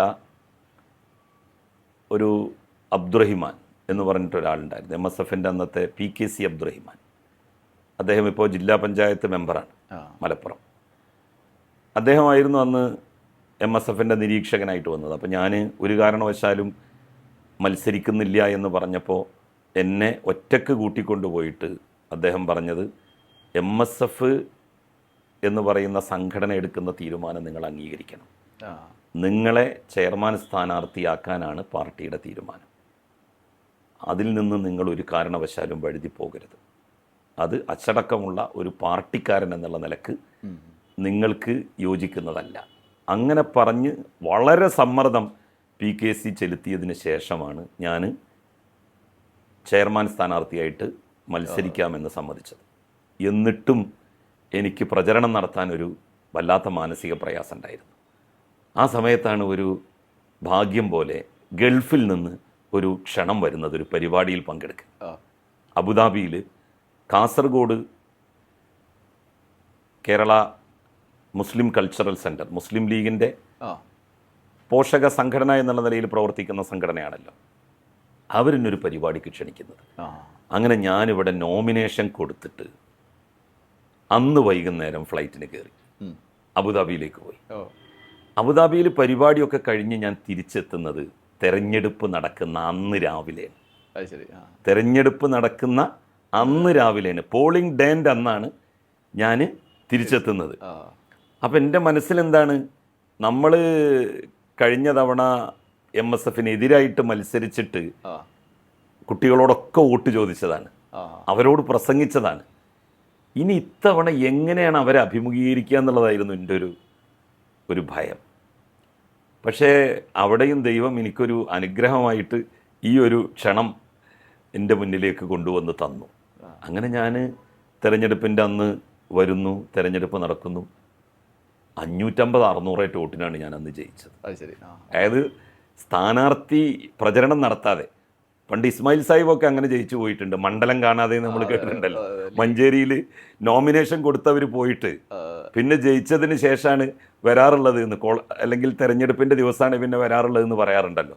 എന്നതുപോലെയാണ് സത്യത്തിൽ PSMOയിൽ നിന്ന് MSFൻ്റെ കാൻഡിഡേറ്റ് ആയിട്ട് ചെയർമാനായിട്ട് ജയിക്കുന്നത്. അവിടുന്ന് തന്നെ മുസ്ലിം ലീഗിൽ, യൂത്ത് ലീഗിൽ തീപ്പൊരി പ്രാസംഗികൻ കൂടിയായി മാറുകയാണ് താങ്കൾ ചെയ്യുന്നത്. പിന്നീട് നമ്മൾ അതിൻ്റെ ഒരു വളർച്ചയുടെ ഘട്ടത്തിലാണ് കേരള രാഷ്ട്രീയത്തിൽ തന്നെ വലിയ ചർച്ചയായ ഒരു വളാഞ്ചേരി സമ്മേളനം വരെ നീളുന്നത്, അല്ലേ? അതെ. ഇപ്പോൾ അവിടത്തേക്ക് തിരിഞ്ഞു നോക്കുന്ന ഘട്ടത്തിൽ ആ കാലത്തെ എങ്ങനെയാണ് വിലയിരുത്തുന്നത്? യൂത്ത് ലീഗിൻ്റെ ആദ്യം കുറ്റിപ്പുറം നിയോജക മണ്ഡലം പ്രസിഡൻ്റായി, പിന്നെ മുസ്ലിം യൂത്ത് ലീഗിൻ്റെ സംസ്ഥാന ജനറൽ സെക്രട്ടറിയായി. അന്നും ജനറൽ സെക്രട്ടറി ആവണമെന്ന് ഞാൻ ആഗ്രഹിച്ചിട്ടില്ല കേട്ടോ. അന്നൊരു ട്രഷററെങ്കിലും ആയാൽ കൊള്ളാമെന്നേ ഞാൻ വിചാരിച്ചിട്ടുള്ളൂ. എന്താണെന്ന് വെച്ചാൽ ഞാൻ കോളേജിലെ അധ്യാപകനായിരുന്നു അന്ന്. PSMO കോളേജിൽ നിന്ന് PG കഴിഞ്ഞു. കാലിക്കറ്റ് യൂണിവേഴ്സിറ്റിയിൽ നിന്ന് MPhil കഴിഞ്ഞപ്പോഴേക്ക് PSMOയിൽ ഒരു ഹിസ്റ്ററി ഡിപ്പാർട്ട്മെൻറ്റിൽ വാക്കൻസി വന്നു. അങ്ങനെ ഞാൻ അധ്യാപകനായിട്ട് അവിടെ കയറി. അപ്പോൾ ആ അധ്യാപന ജോലിയും ഇതും കൂടി വളരെ പ്രയാസമാകും കൊണ്ടുപോകാൻ. അപ്പോൾ ജനറൽ സെക്രട്ടറി ഒക്കെ ആയാലും ബുദ്ധിമുട്ടാകും എന്ന് തോന്നിയതുകൊണ്ട് ഞാനൊരു ട്രഷററൊക്കെ ആവണമെന്നേ കരുതിയുള്ളൂ. എന്നാൽ അന്നത്തെ യൂത്ത് ലീഗുമായി ബന്ധപ്പെട്ട ഒരുപാട് പ്രശ്നങ്ങൾ ഉയർന്നു വന്നു. നേതൃത്വത്തിന് അനഭിമതരായിട്ടുള്ള ചില ആളുകൾ ജനറൽ സെക്രട്ടറി സ്ഥാനത്തേക്ക് വരാൻ വേണ്ടി നോക്കി. ആ സമയത്ത് നിലവിലുണ്ടായിരുന്ന അന്നത്തെ കമ്മിറ്റി, ഡോക്ടർ മുനീർ പ്രസിഡൻറ്റും C. മമ്മൂട്ടി ജനറൽ സെക്രട്ടറി ആയിട്ടുള്ള കമ്മിറ്റി, അവരോട് ഒരു ജനറൽ സെക്രട്ടറിയെ നിർദ്ദേശിക്കാൻ പറഞ്ഞു. മുനീർ തന്നെ പ്രസിഡൻ്റായിട്ട് തുടരട്ടെ, ജനറൽ സെക്രട്ടറി മമ്മൂട്ടിക്ക് വയസ്സ് കൂടിയതുകൊണ്ട് ജനറൽ സെക്രട്ടറി, ട്രഷറർ തുടങ്ങിയിട്ടുള്ള പദവികളിലേക്കാണ് പിന്നീട് തിരഞ്ഞെടുപ്പ് വരുന്നത്. ബാക്കി എല്ലാവരും മാറുക, മുനീർ മാത്രം നിൽക്കുക. അങ്ങനെ വന്നപ്പോൾ ആ കമ്മിറ്റി ജനറൽ സെക്രട്ടറി സ്ഥാനത്തേക്ക് എൻ്റെ പേരാണ് പറഞ്ഞത്. ജലീൽ ആകുന്നതിൽ കുഴപ്പമില്ല, കാരണം മറ്റു ചില ആളുകൾ വരുന്നതിനോട് അവർക്ക് വിയോജിപ്പുണ്ടായിരുന്നു. അങ്ങനെയാണ് യഥാർത്ഥത്തിൽ ഞാൻ ജനറൽ സെക്രട്ടറി ആവുന്നത്.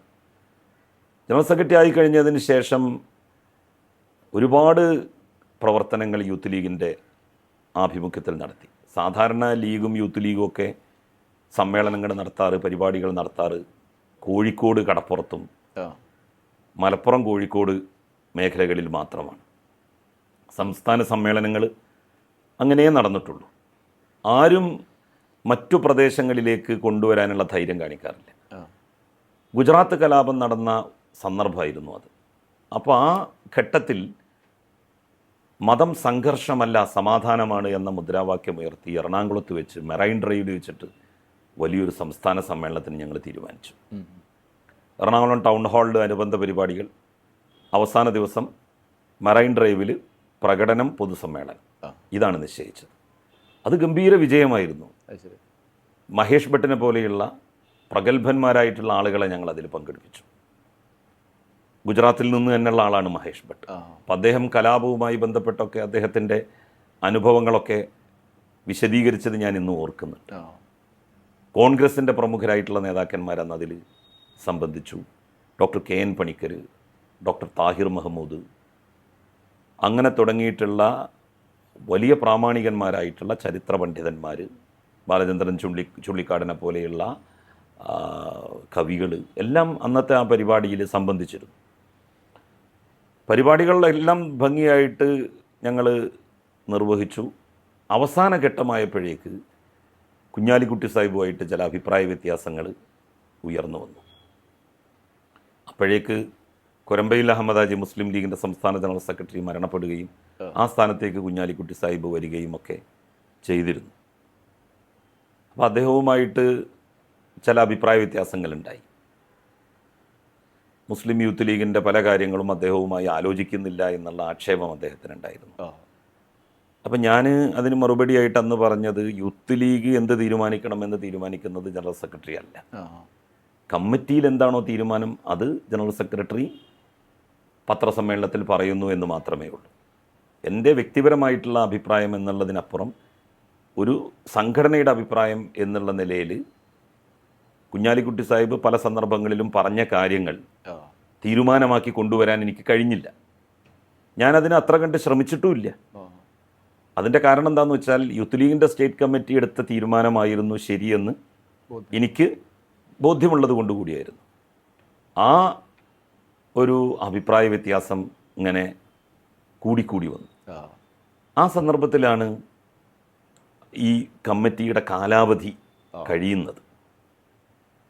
അപ്പോൾ എന്നെ ജനറൽ സെക്രട്ടറി ആക്കാൻ പാടില്ല എന്നുള്ള നിലപാടിൽ മുസ്ലിം ലീഗിൻ്റെ സെക്രട്ടറി എന്നുള്ള നിലയിൽ കുഞ്ഞാലിക്കുട്ടി സാഹിബ് ഉറച്ചു നിന്നു.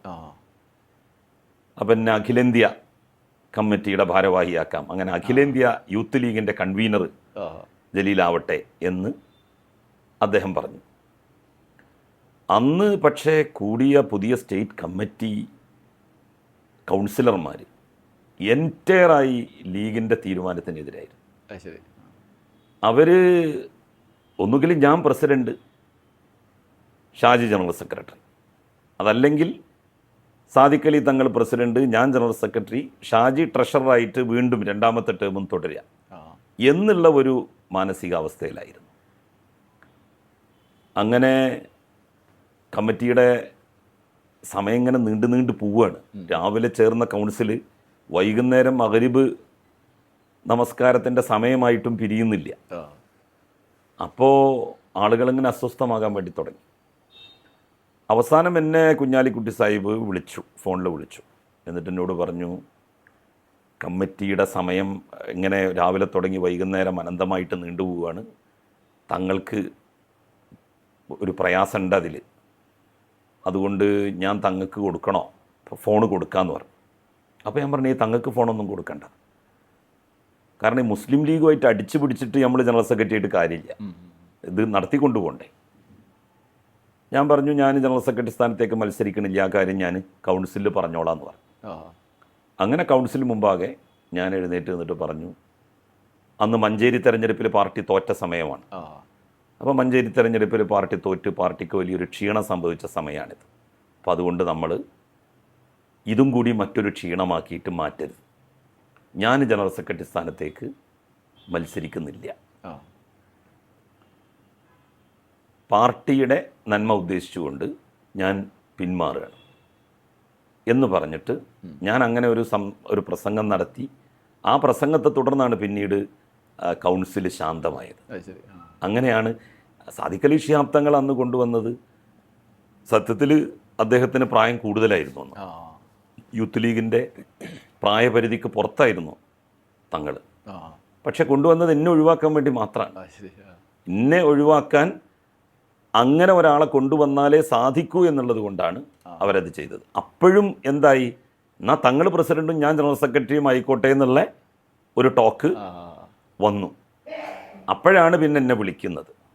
ഞാൻ പറഞ്ഞു, ഞാൻ പിന്മാറിക്കോളാം, എനിക്ക് പരാതിയൊന്നുമില്ല. അപ്പം എന്നോട് പറഞ്ഞു, ഇങ്ങനെ യൂത്ത് ലീഗിൻ്റെ അഖിലേന്ത്യാ കൺവീനറായിട്ട് ജലീലിനെ തിരഞ്ഞെടുക്കും, അതും നാളത്തെ പത്രത്തിൽ വരും, അതിനുള്ള കാര്യങ്ങളൊക്കെ ചെയ്യുന്നുണ്ട് എന്ന് പറഞ്ഞു. അത് നിങ്ങൾ എന്താ വെച്ചാൽ ചെയ്താലെന്നും പറഞ്ഞ് ഞാൻ ഫോൺ കട്ട് ചെയ്തു. അങ്ങനെയാണ് പുതിയ കമ്മിറ്റി രൂപീകരിക്കുന്നതും ഞാൻ യൂത്ത് ലീഗിൻ്റെ കൺവീനറായിട്ട് തിരഞ്ഞെടുക്കപ്പെടുന്നത്.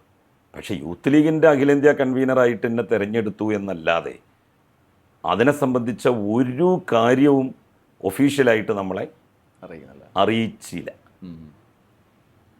കമ്മിറ്റി പുതിയതായിട്ട് വന്നതിന് ശേഷം കടപ്പുറത്തൊരു വലിയ യൂത്ത് ലീഗിൻ്റെ സമ്മേളനം നടന്നു. അന്ന് എന്നെ സ്റ്റേജിലേക്കൊന്ന് വിളിക്കാൻ പോലും പുതിയ യൂത്ത് ലീഗിൻ്റെ കമ്മിറ്റി തയ്യാറായില്ല. അഖിലേന്ത്യാ കൺവീനർ പുറത്ത് നിൽക്കുകയായിരുന്നു. അങ്ങനെയായിരുന്നു. അപ്പോൾ അന്ന് തന്നെ ഒരുപാട് പ്രശ്നങ്ങൾ യൂത്ത് ലീഗിൻ്റെ അണികൾ ഒരുപാടിൻ്റെ പിന്നിൻ്റെ ചുറ്റുപാടും കൂടി അങ്ങനെ അവർ മുദ്രാവാക്യം വിളിയൊക്കെ അന്ന് ഉണ്ടായിരുന്നു. അത് കഴിഞ്ഞ് കുറച്ച് കഴിഞ്ഞപ്പോഴാണ് ഈ രണ്ട് കാര്യങ്ങൾ, ഒന്ന് കരിമണൽ ഖനനവും എക്സ്പ്രസ് ഹൈവേയും. അപ്പോൾ എക്സ്പ്രസ് ഹൈവേ അന്ന് 100 മീറ്ററിലാണ് ഉണ്ടാകാൻ വേണ്ടി പോകുന്നത്. പക്ഷേ അതിനെ സംബന്ധിച്ച് ഒരു വ്യക്തത, റീഹാബിലിറ്റേഷനെ കുറിച്ചിട്ട്, പുനരധിവാസത്തെക്കുറിച്ചിട്ടും പണം കൊടുക്കുന്നതിനെ കുറിച്ചിട്ടും ഒന്നും ഒരു വ്യക്തത ഉണ്ടായിരുന്നില്ല. അപ്പോൾ അത് വ്യക്തത വേണം, എന്നിട്ടേ ഈ കാര്യത്തിലേക്ക് കടക്കാവൂ എന്ന് പറഞ്ഞു. കരിമണൽ ഖനനം നടത്തുമ്പോൾ നമ്മൾ സർക്കാർ പൊതുമേഖലാ സ്ഥാപനം മുഖേന അത് നടത്തുക, അങ്ങനെ ഒന്ന് അല്ലേ നല്ലത് എന്നുള്ള ഒരഭിപ്രായവും നമ്മൾ രേഖപ്പെടുത്തി. അപ്പോൾ അങ്ങനെ നമ്മുടെ ഒരു അഭിപ്രായം പറഞ്ഞാൽ സാധാരണഗതിയിൽ നമ്മളെ വിളിച്ച് നമ്മളോട് ഇന്ന മാതിരിയാണ് എന്ന് പറയുമല്ലോ, അങ്ങനെയൊന്നും പറഞ്ഞില്ല. പറയുന്നതിന് പകരം സസ്പെൻഡ് ചെയ്യുകയാണ് ചെയ്തത്. എനിക്കൊരു ഷോക്കോസ് നോട്ടീസ് പോലും നൽകാതെ വളരെ ഏകപക്ഷീയമായിട്ട് എന്നെ സസ്പെൻഡ് ചെയ്യുകയാണ് ചെയ്തത്. സസ്പെൻഡ് ചെയ്യണ സമയത്ത് ഞാൻ ദുബായിലാണ്. ദുബായിൽ ഞാൻ നമ്മളുടെ സുഹൃത്തുക്കളും എല്ലാം കൂടി ഒരു പരിപാടി അവിടെ സംഘടിപ്പിച്ചിട്ട് അതിൽ പങ്കെടുക്കാൻ വേണ്ടി പോയതായിരുന്നു. അങ്ങനെ ഞാൻ മടങ്ങി വരുമ്പോഴാണ് പിന്നെ ഞങ്ങൾ ഒരുമിച്ച് കുഞ്ഞാലിക്കുട്ടി സാഹിബും ഞാനും യാദൃശ്ചികമായി ഒരു ഫ്ലൈറ്റിൽ പെട്ടുപോയി. അതിനും ഒരു രസകരമായിട്ടുള്ളൊരു കഥ ഉണ്ട്. എന്താണെന്ന് വെച്ചാൽ ഞാൻ ദുബായിൽ നിന്ന് കോഴിക്കോട്ടേക്കുള്ള ഫ്ലൈറ്റിലാണ് കയറുന്നത് എന്ന് കുഞ്ഞാലിക്കുട്ടി സാഹിബിനോട് ആരോ പറഞ്ഞു. അപ്പോൾ കുഞ്ഞാലിക്കുട്ടി സാഹിബ് വിചാരിച്ചു പ്രശ്നങ്ങൾ ഒഴിവാക്കാൻ മൂപ്പര് അബുദാബിയിൽ നിന്ന് കാലിക്കറ്റിലേക്കുള്ള ഫ്ലൈറ്റിന് കയറി. അപ്പോൾ എന്നോട് ആരോ പറഞ്ഞു, കുഞ്ഞാലിക്കുട്ടി സാഹിബ് ദുബായിൽ നിന്ന് കോഴിക്കോട്ടേക്കുള്ള ഫ്ലൈറ്റിലാണ് അദ്ദേഹത്തിൻ്റെ ടിക്കറ്റും അവിടെയാണല്ലോ, അതിപ്പോൾ അറിയാമല്ലോ. അപ്പോൾ ഞാനും പറഞ്ഞു എന്ത്, അത് വേണ്ട, അത് മോശമാണ്. കാരണം ഇനിയിപ്പോൾ അവിടെ ചെന്നിട്ട് എന്തെങ്കിലും പിന്നെ ഒരു അസ്വാരസ്യത്തിന് ഇടവരണ്ട. അപ്പോൾ പിന്നെ നമ്മുടെ സുഹൃത്തുക്കൾ എന്ത് ചെയ്തു, അബുദാബിയിൽ നിന്നുള്ള ഫ്ലൈറ്റിന് കോഴിക്കോട്ടേക്ക്, രണ്ടാളും ഒരു സ്ഥലത്തേക്ക് മാറി. അങ്ങനെ അവസാനം രണ്ടാളും അബുദാബിയിൽ നിന്ന് ഒരേ ഫ്ലൈറ്റിൽ പോന്നു. അങ്ങനെയാണ് നമ്മൾ പിന്നെ ഇവിടെ എയർപോർട്ടിൽ ഇറങ്ങിയ സമയത്ത് വലിയ സ്വീകരണം. അപ്പോൾ മൂപ്പരെ അന്ന് മന്ത്രിയാണല്ലോ. അപ്പോൾ മൂപ്പരെ പിന്നെ പോലീസുകാർ നേരെ തന്നെ കൊണ്ടുപോയിട്ട് അവിടെ പിന്നെ വെയിറ്റിംഗ് റൂമിൽ, അവിടുത്തെ പിന്നെ നമ്മുടെ VIP ലോഞ്ചിലിരുത്തി. കാരണം അവിടെ മുഴുവൻ നമ്മളുടെ നാട്ടിൽ നിന്ന് വന്നിട്ടുള്ള ലീഗിൻ്റെയും യൂത്ത് ലീഗിൻ്റെയും മറ്റു പാർട്ടികളുടെയും ഒക്കെ തന്നെ പ്രവർത്തകരെ കൊണ്ട് നിറഞ്ഞിരുന്നു. അങ്ങനെയാണ് പിന്നെ ഞാൻ അവിടെ നിന്ന് അവരുടെ സ്വീകരണങ്ങൾ ഏറ്റുവാങ്ങി ഇങ്ങോട്ട് പോന്നു. കുഞ്ഞാലിക്കുട്ടി സാഹിബ് അതെല്ലാം കഴിഞ്ഞതിന് ശേഷം പിന്നീട് മലപ്പുറത്തേക്ക് പോവുകയും ചെയ്തു. പിന്നീട് ഐസ്ക്രീം കേസ് വരുന്നത് അതൊക്കെ അതിൻ്റെ മുമ്പാണ്. അതിനൊന്നും ഇതുമായിട്ട് അങ്ങനെ ഒരു കണക്ഷനൊന്നും ഉണ്ടായിരുന്നില്ല. പക്ഷേ തെരഞ്ഞെടുപ്പിൻ്റെ ഒരു സമയമായപ്പോഴേക്ക് വീണ്ടും ഈ സംഭവങ്ങളൊക്കെ പൊങ്ങി വന്നു. ഞാൻ നമ്മളുടെ നാട്ടിൽ ഒരു വലിയ പൊതുസമ്മേളനം സസ്പെൻഡ് ചെയ്തതിന് ശേഷം വളാഞ്ചേരിയിൽ വെച്ച് നടന്നു. അന്ന് ആ സമ്മേളനം ശരിക്കും കേരളത്തെ രാഷ്ട്രീയ രംഗത്ത് എല്ലാവരും അത്ഭുതപ്പെടുത്തിയിരുന്നു, ആളുകളെ. തീർച്ചയായിട്ടും താങ്കൾ പ്രതീക്ഷിച്ചിരുന്നു അങ്ങനെ ഒരു ഇതിലേക്ക് പോകുന്ന ഞാൻ ഒരിക്കലും പ്രതീക്ഷിച്ചിട്ടില്ല. കാരണം വലിയ ജനക്കൂട്ടം വന്നു. അന്ന് യാദൃശ്ചികമായി ഉണ്ടായൊരു സംഭവം എന്താണെന്ന് വെച്ചാൽ, ഞാൻ പോകുമ്പോൾ ഇവരെന്നെ പറ്റിയിട്ട് കള്ളപ്രചരണങ്ങൾ നടത്താൻ തുടങ്ങി. ഞാനിങ്ങനെ കുവൈത്തിലോ ഖത്തറിലോ ഒക്കെ പോയിട്ട് പിരിവ് നടത്തി എന്നൊക്കെ പറഞ്ഞിട്ടേ. അങ്ങനെ അപ്പോൾ അതിനെ ഒന്ന് പ്രതിരോധിക്കണമല്ലോ.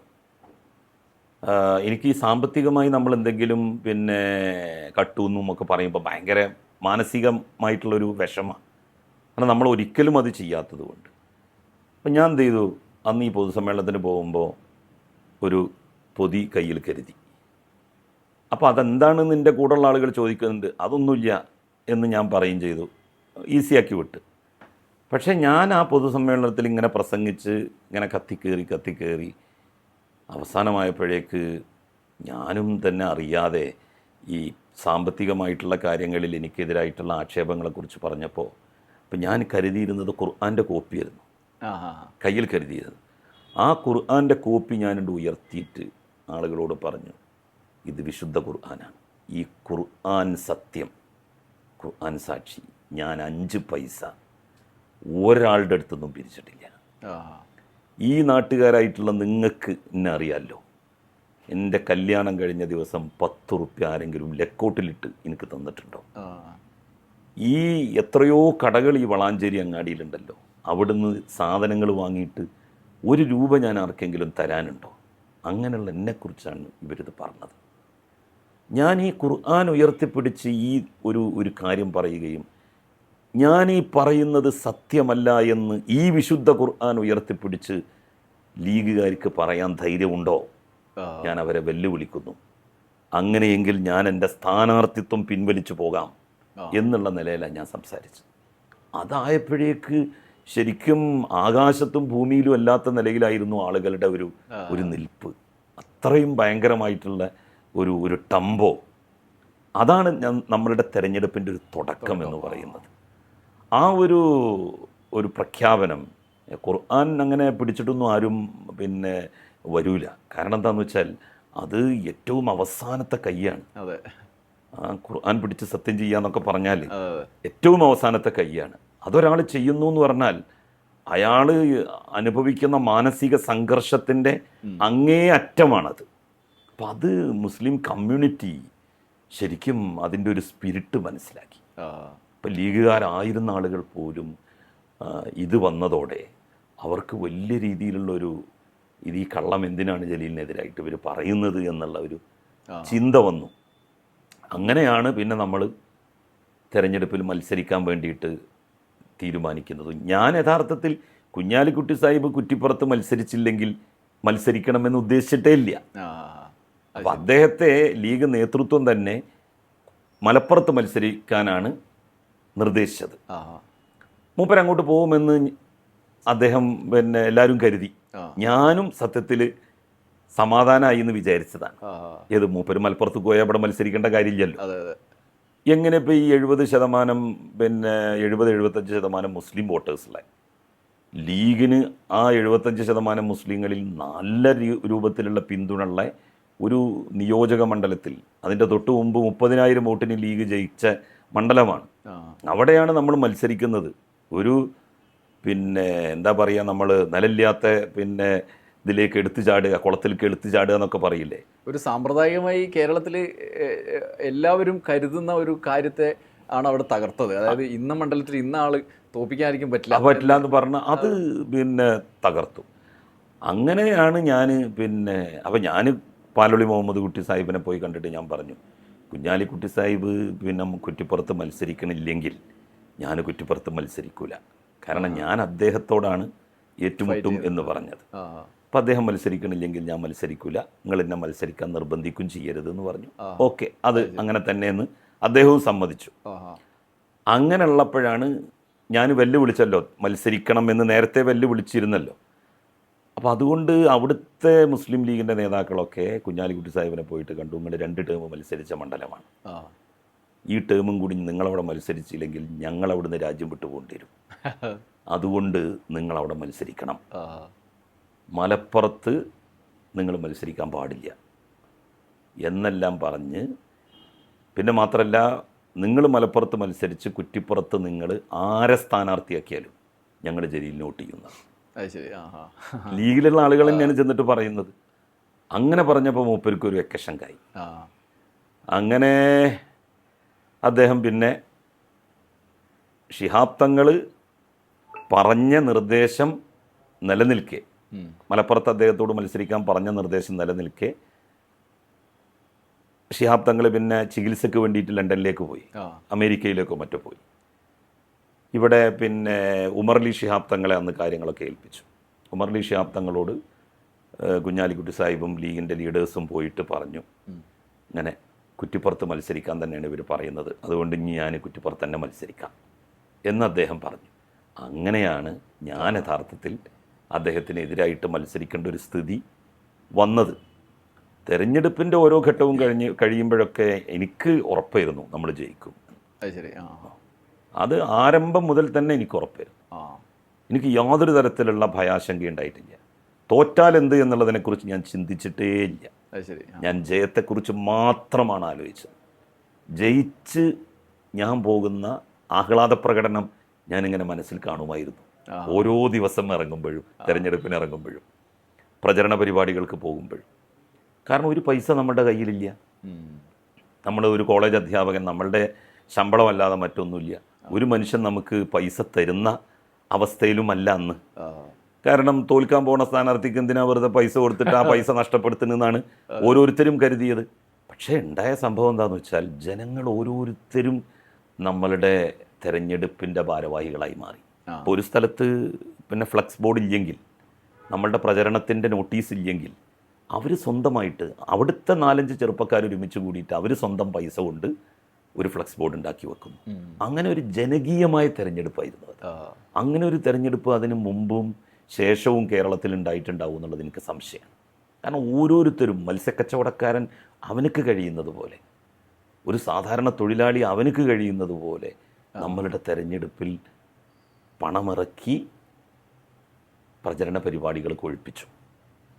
ഇപ്പോൾ തെരഞ്ഞെടുപ്പിൻ്റെ സ്ഥാനാർത്ഥി പര്യടനങ്ങളൊക്കെ നടക്കുമ്പോൾ അവരെ സംബന്ധിച്ചിടത്തോളം പല പെട്രോൾ പമ്പിലും പെട്രോൾ ഏൽപ്പിച്ചിരിക്കുകയായിരുന്നു ഈ പിന്നെ ബൈക്കുകൾക്ക് വന്ന് അടിക്കാൻ. നമ്മളുടേത് ഏൽപ്പിക്കാൻ പോയിട്ട് അങ്ങനെ പറയാൻ ചിന്തിക്കാൻ പോലും നമുക്ക് കഴിയില്ല.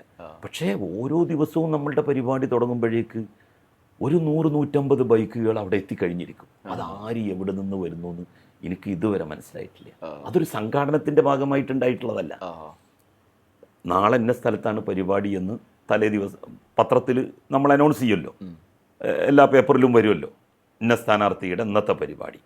അത് കേട്ടിട്ടാണ് ഈ ആളുകൾ മുഴുവൻ, അതിൽ മീൻ കച്ചവടക്കാരുണ്ട്, തൊഴിലാളികളുണ്ട്, അങ്ങനെ ചെറുപ്പക്കാർ, സ്വന്തമായിട്ട് പിന്നെ ഒരു വരുമാന മാർഗം അധികം ഇല്ലാത്ത ആളുകളായിരുന്നു അധികവും ആ പിന്നെ പരിപാടികളിലൊക്കെ പങ്കെടുത്തിരുന്നു. പിന്നെ ഓരോ സമ്മേളനങ്ങളും മഹാസമ്മേളനങ്ങളായിട്ട് രൂപപ്പെടുന്നത് കണ്ടപ്പോഴേ ഞാൻ ഉറപ്പിച്ചതാണ് നമ്മൾ ജയിക്കും. അങ്ങനെയാണ് നമ്മൾ 8800 വോട്ടുകൾക്ക് ജയിക്കുന്നത്. ഈ LDF-ലേക്കുള്ള ഒരു ബന്ധം സൃഷ്ടിക്കുന്നതിൽ കൂടുതൽ ഇടപെട്ടത് ആരാണ്? പാലോളി തന്നെയാണോ? പാലോളി മുഹമ്മദ് കുട്ടിയും അതുപോലെ തന്നെ വിജയരാഘവൻ, അന്ന് മഞ്ഞളാംകുഴി അലി ആ ഭാഗത്താണല്ലോ. അപ്പോൾ അദ്ദേഹവും അന്ന് അതിൽ ഇൻവോൾവ് ചെയ്തിട്ടുണ്ട്. പിന്നെ അന്നത്തെ ജില്ലാ സെക്രട്ടറി ഉമ്മർ മാഷ്, ഇവരൊക്കെയാണ്. വിജയരാഘവനും പാലോളിയായിരുന്നു അവിടെ തെരഞ്ഞെടുപ്പിൻ്റെ മുഴുവൻ നിയന്ത്രണവും ഏറ്റെടുത്തിരുന്നത്. അവരാണ് എല്ലാ ദിവസവും വന്ന് കാര്യങ്ങളൊക്കെ വിലയിരുത്തി പോയിരുന്നത്. ഒരു പൊതു സ്വതന്ത്രനപ്പുറത്ത് ഒരു പാർട്ടി ഐഡൻറ്റിറ്റിയാണ് ഇന്ന് ആലോചിക്കുമ്പോൾ KT ജലീലിനുള്ളത്. സാധാരണ പൊതു സ്വതന്ത്രനെ പോലെയല്ല. അങ്ങനെ ഒരു ഐഡൻറ്റിറ്റിയിലൂടെ സഞ്ചരിക്കുമ്പോൾ അതിൻ്റെ തുടക്കകാലത്ത് ലീഗ് പോലൊരു പാർട്ടിയിൽ നിന്ന് വരുന്ന ഒരാൾ, അങ്ങനെ ഒരു സംഘർഷം ഉണ്ടായിരുന്നോ, ഒരു മാനസികമായോ അല്ലെങ്കിൽ ഇടപെടുന്ന കാര്യത്തിലോ? അങ്ങനെ ഒരു സംഘർഷം എനിക്ക് തോന്നിയിട്ടില്ല. കാരണം ഞാനൊരു പ്രാക്ടീസിങ് മുസ്ലിമാണ്. ഇവിടെ വന്നപ്പോഴും ആ പ്രാക്ടീസിങ് തുടർന്നു. അതിനാരും എതിര് പറഞ്ഞിട്ടില്ല.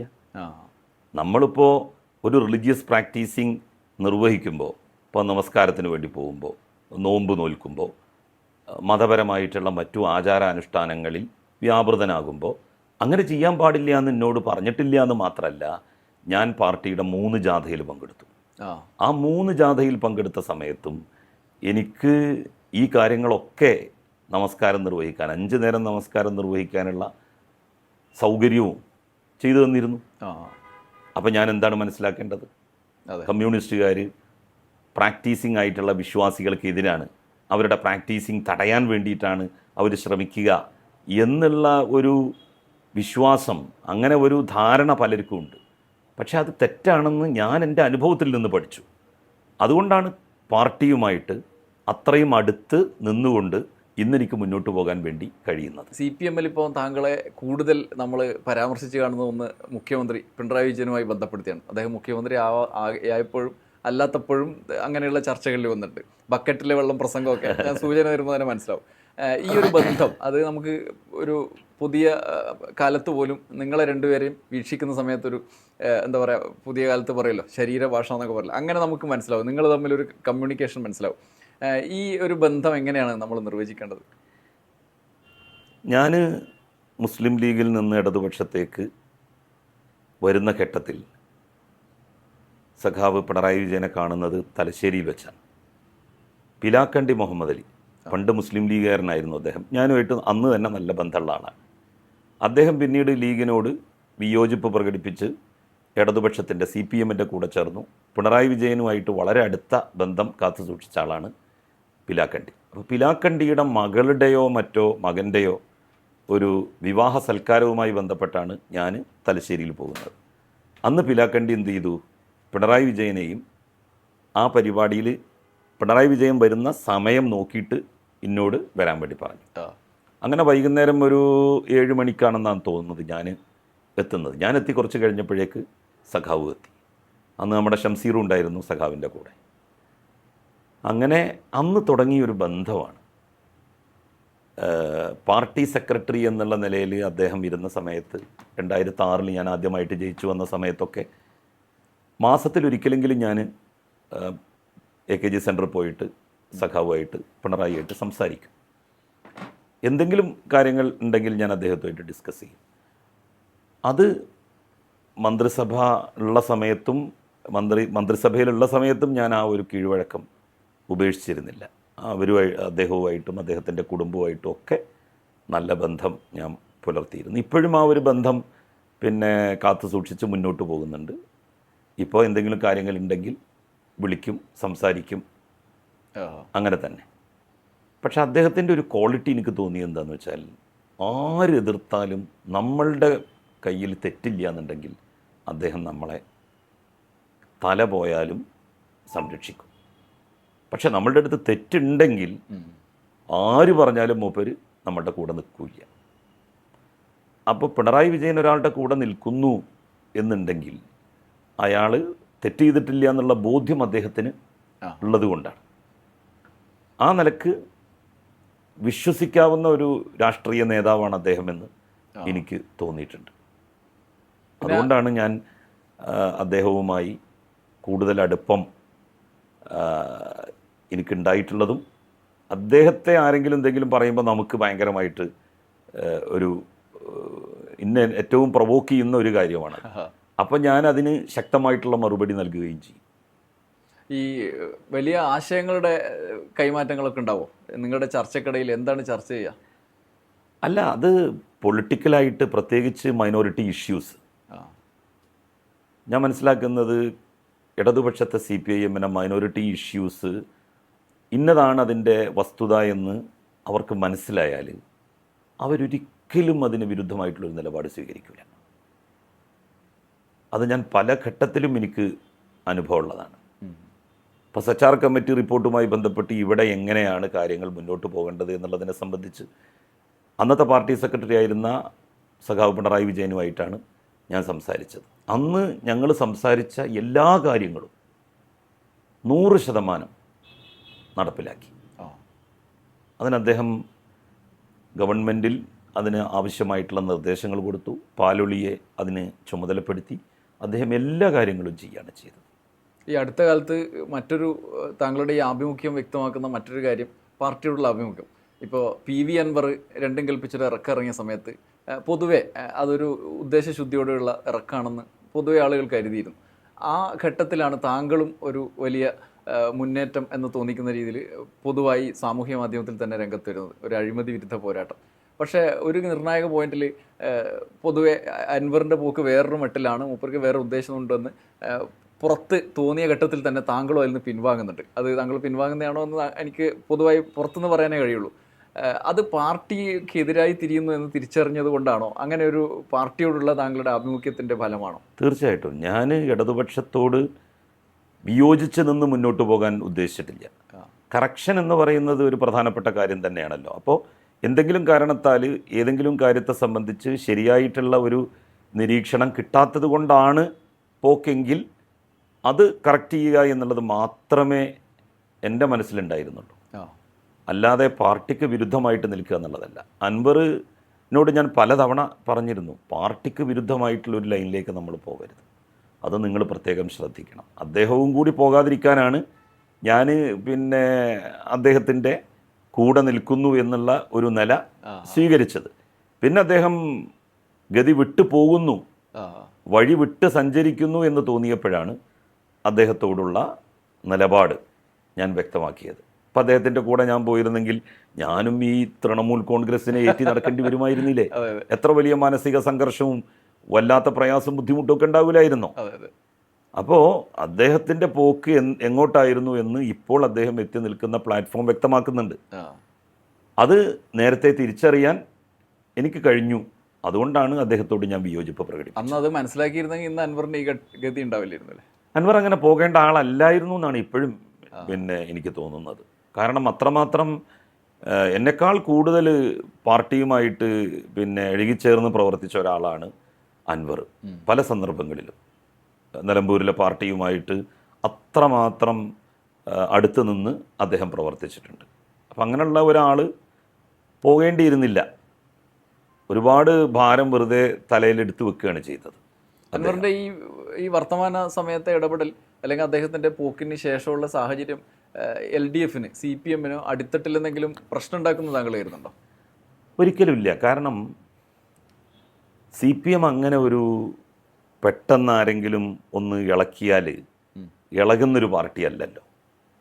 CPMൻ്റെ ഒരു സെറ്റപ്പ് എന്ന് പറഞ്ഞാൽ താഴെത്തട്ട് മുതൽ പാർട്ടിയുടെ നിലപാട്, സമീപനം ഇതിനെയൊക്കെ ആസ്പദിച്ച് രൂപം കൊണ്ടിട്ടുള്ളൊരു സെറ്റപ്പാണ്. അപ്പോൾ അതുകൊണ്ട് തന്നെ അതിൽ നിന്ന് ഒരാളെ നമ്മൾ അടർത്തിയെടുക്കുക എന്ന് പറയുന്നത് വളരെ ശ്രമകരമായ ജോലിയാണ്. അങ്ങനെ പാടില്ല.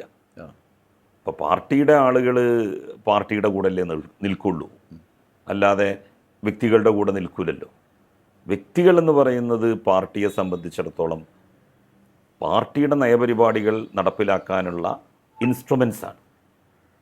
ആ ഇൻസ്ട്രുമെൻസ് നന്നാവണം, അത് വളരെ പ്രധാനപ്പെട്ടൊരു കാര്യം തന്നെ. അപ്പോൾ നല്ല ഇൻസ്ട്രുമെൻസാണ് പാർട്ടി പ്രവർത്തകരെന്ന് പറയുന്നത്. എന്തുകൊണ്ടായിരിക്കും KT ജലീൽ എന്ന ഇത്രയും പരിചയസമ്പന്നനായ ഒരു നേതാവ് പാർട്ടിയുടെ വഴിയിൽ അല്ലെങ്കിൽ പാർട്ടി മെമ്പർഷിപ്പ് ലെവലിലേക്ക് പോകാത്തത്?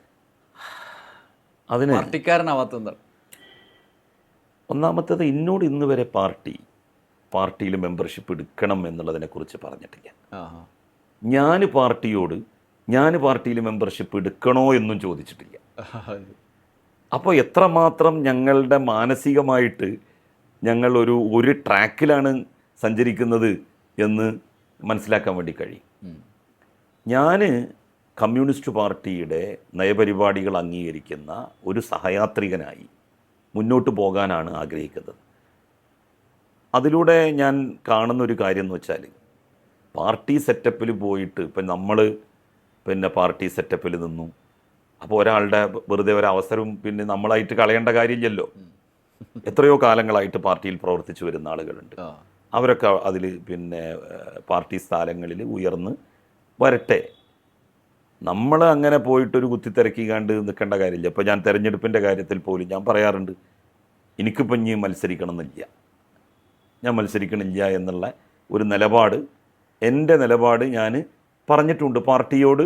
അത് ഞാൻ പാർട്ടിയുടെ നേതാക്കന്മാരെയും അറിയിച്ചിട്ടുണ്ട്. അതിന് പുനഃപരിശോധിക്കേണ്ടി വരുമോ? അതായത് പാർട്ടി ഞാനൊരിക്കലും, എനിക്ക് വ്യക്തിപരമായിട്ട് ഇപ്പോൾ 20 കൊല്ലക്കായില്ലേ, അപ്പോൾ ഇനിയിപ്പോൾ അത്രയും മതി എന്നാണ് വ്യക്തിപരമായിട്ടുള്ള എൻ്റെ നിലപാട്.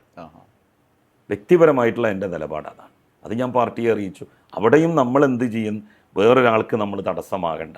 വേറെ ആർക്കെങ്കിലും അവസരം നമ്മൾ വന്നതുകൊണ്ട് 2-3-4 ടേം നഷ്ടപ്പെട്ടു എന്ന് തോന്നുന്നുണ്ടെങ്കിൽ അവർക്ക് ഒരവസരം കൊടുത്തോട്ടെ എന്നുള്ളതാണ് എൻ്റെ ഒരു ചിന്ത. പക്ഷെ താങ്കൾക്ക് ആത്യന്തികമായി പാർട്ടിയുടെ മുന്നോട്ട് പോക്കാണ് പ്രധാനം അല്ലെ? അനിവാര്യമായ ഒരു ഘട്ടത്തിൽ പാർട്ടിയുടെ CPM പോലുള്ളൊരു പാർട്ടി ഈ ഒരു ഘട്ടത്തിൽ കേരളത്തിൽ ക്ഷയിച്ചുകൂടാ.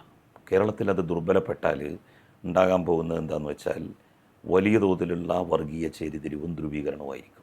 അതിനുവേണ്ടി വ്യക്തിപരമായ തീരുമാനങ്ങൾ നമ്മൾ പുനഃപരിശോധിക്കേണ്ടി അതിൻ്റെ ഒരു ഇപ്പോൾ മുസ്ലിം ലീഗ് ഒരു പ്ലാറ്റ്ഫോമിൽ, ക്രൈസ്തവർ വേറെ പ്ലാറ്റ്ഫോമിൽ, ഈ രാജ്യത്തെ ഹിന്ദുക്കളെ മുഴുവൻ ഒറ്റ പ്ലാറ്റ്ഫോമിൽ കൊണ്ടുവരാൻ വേണ്ടി BJP നോക്കുന്നു. അപ്പോൾ കമ്മ്യൂണിസ്റ്റ് പാർട്ടി ദുർബലമാകുന്നു എന്ന് പറഞ്ഞാൽ സ്കാറ്ററായി പോകും ഇവിടുത്തെ വ്യത്യസ്ത മതവിഭാഗക്കാർ.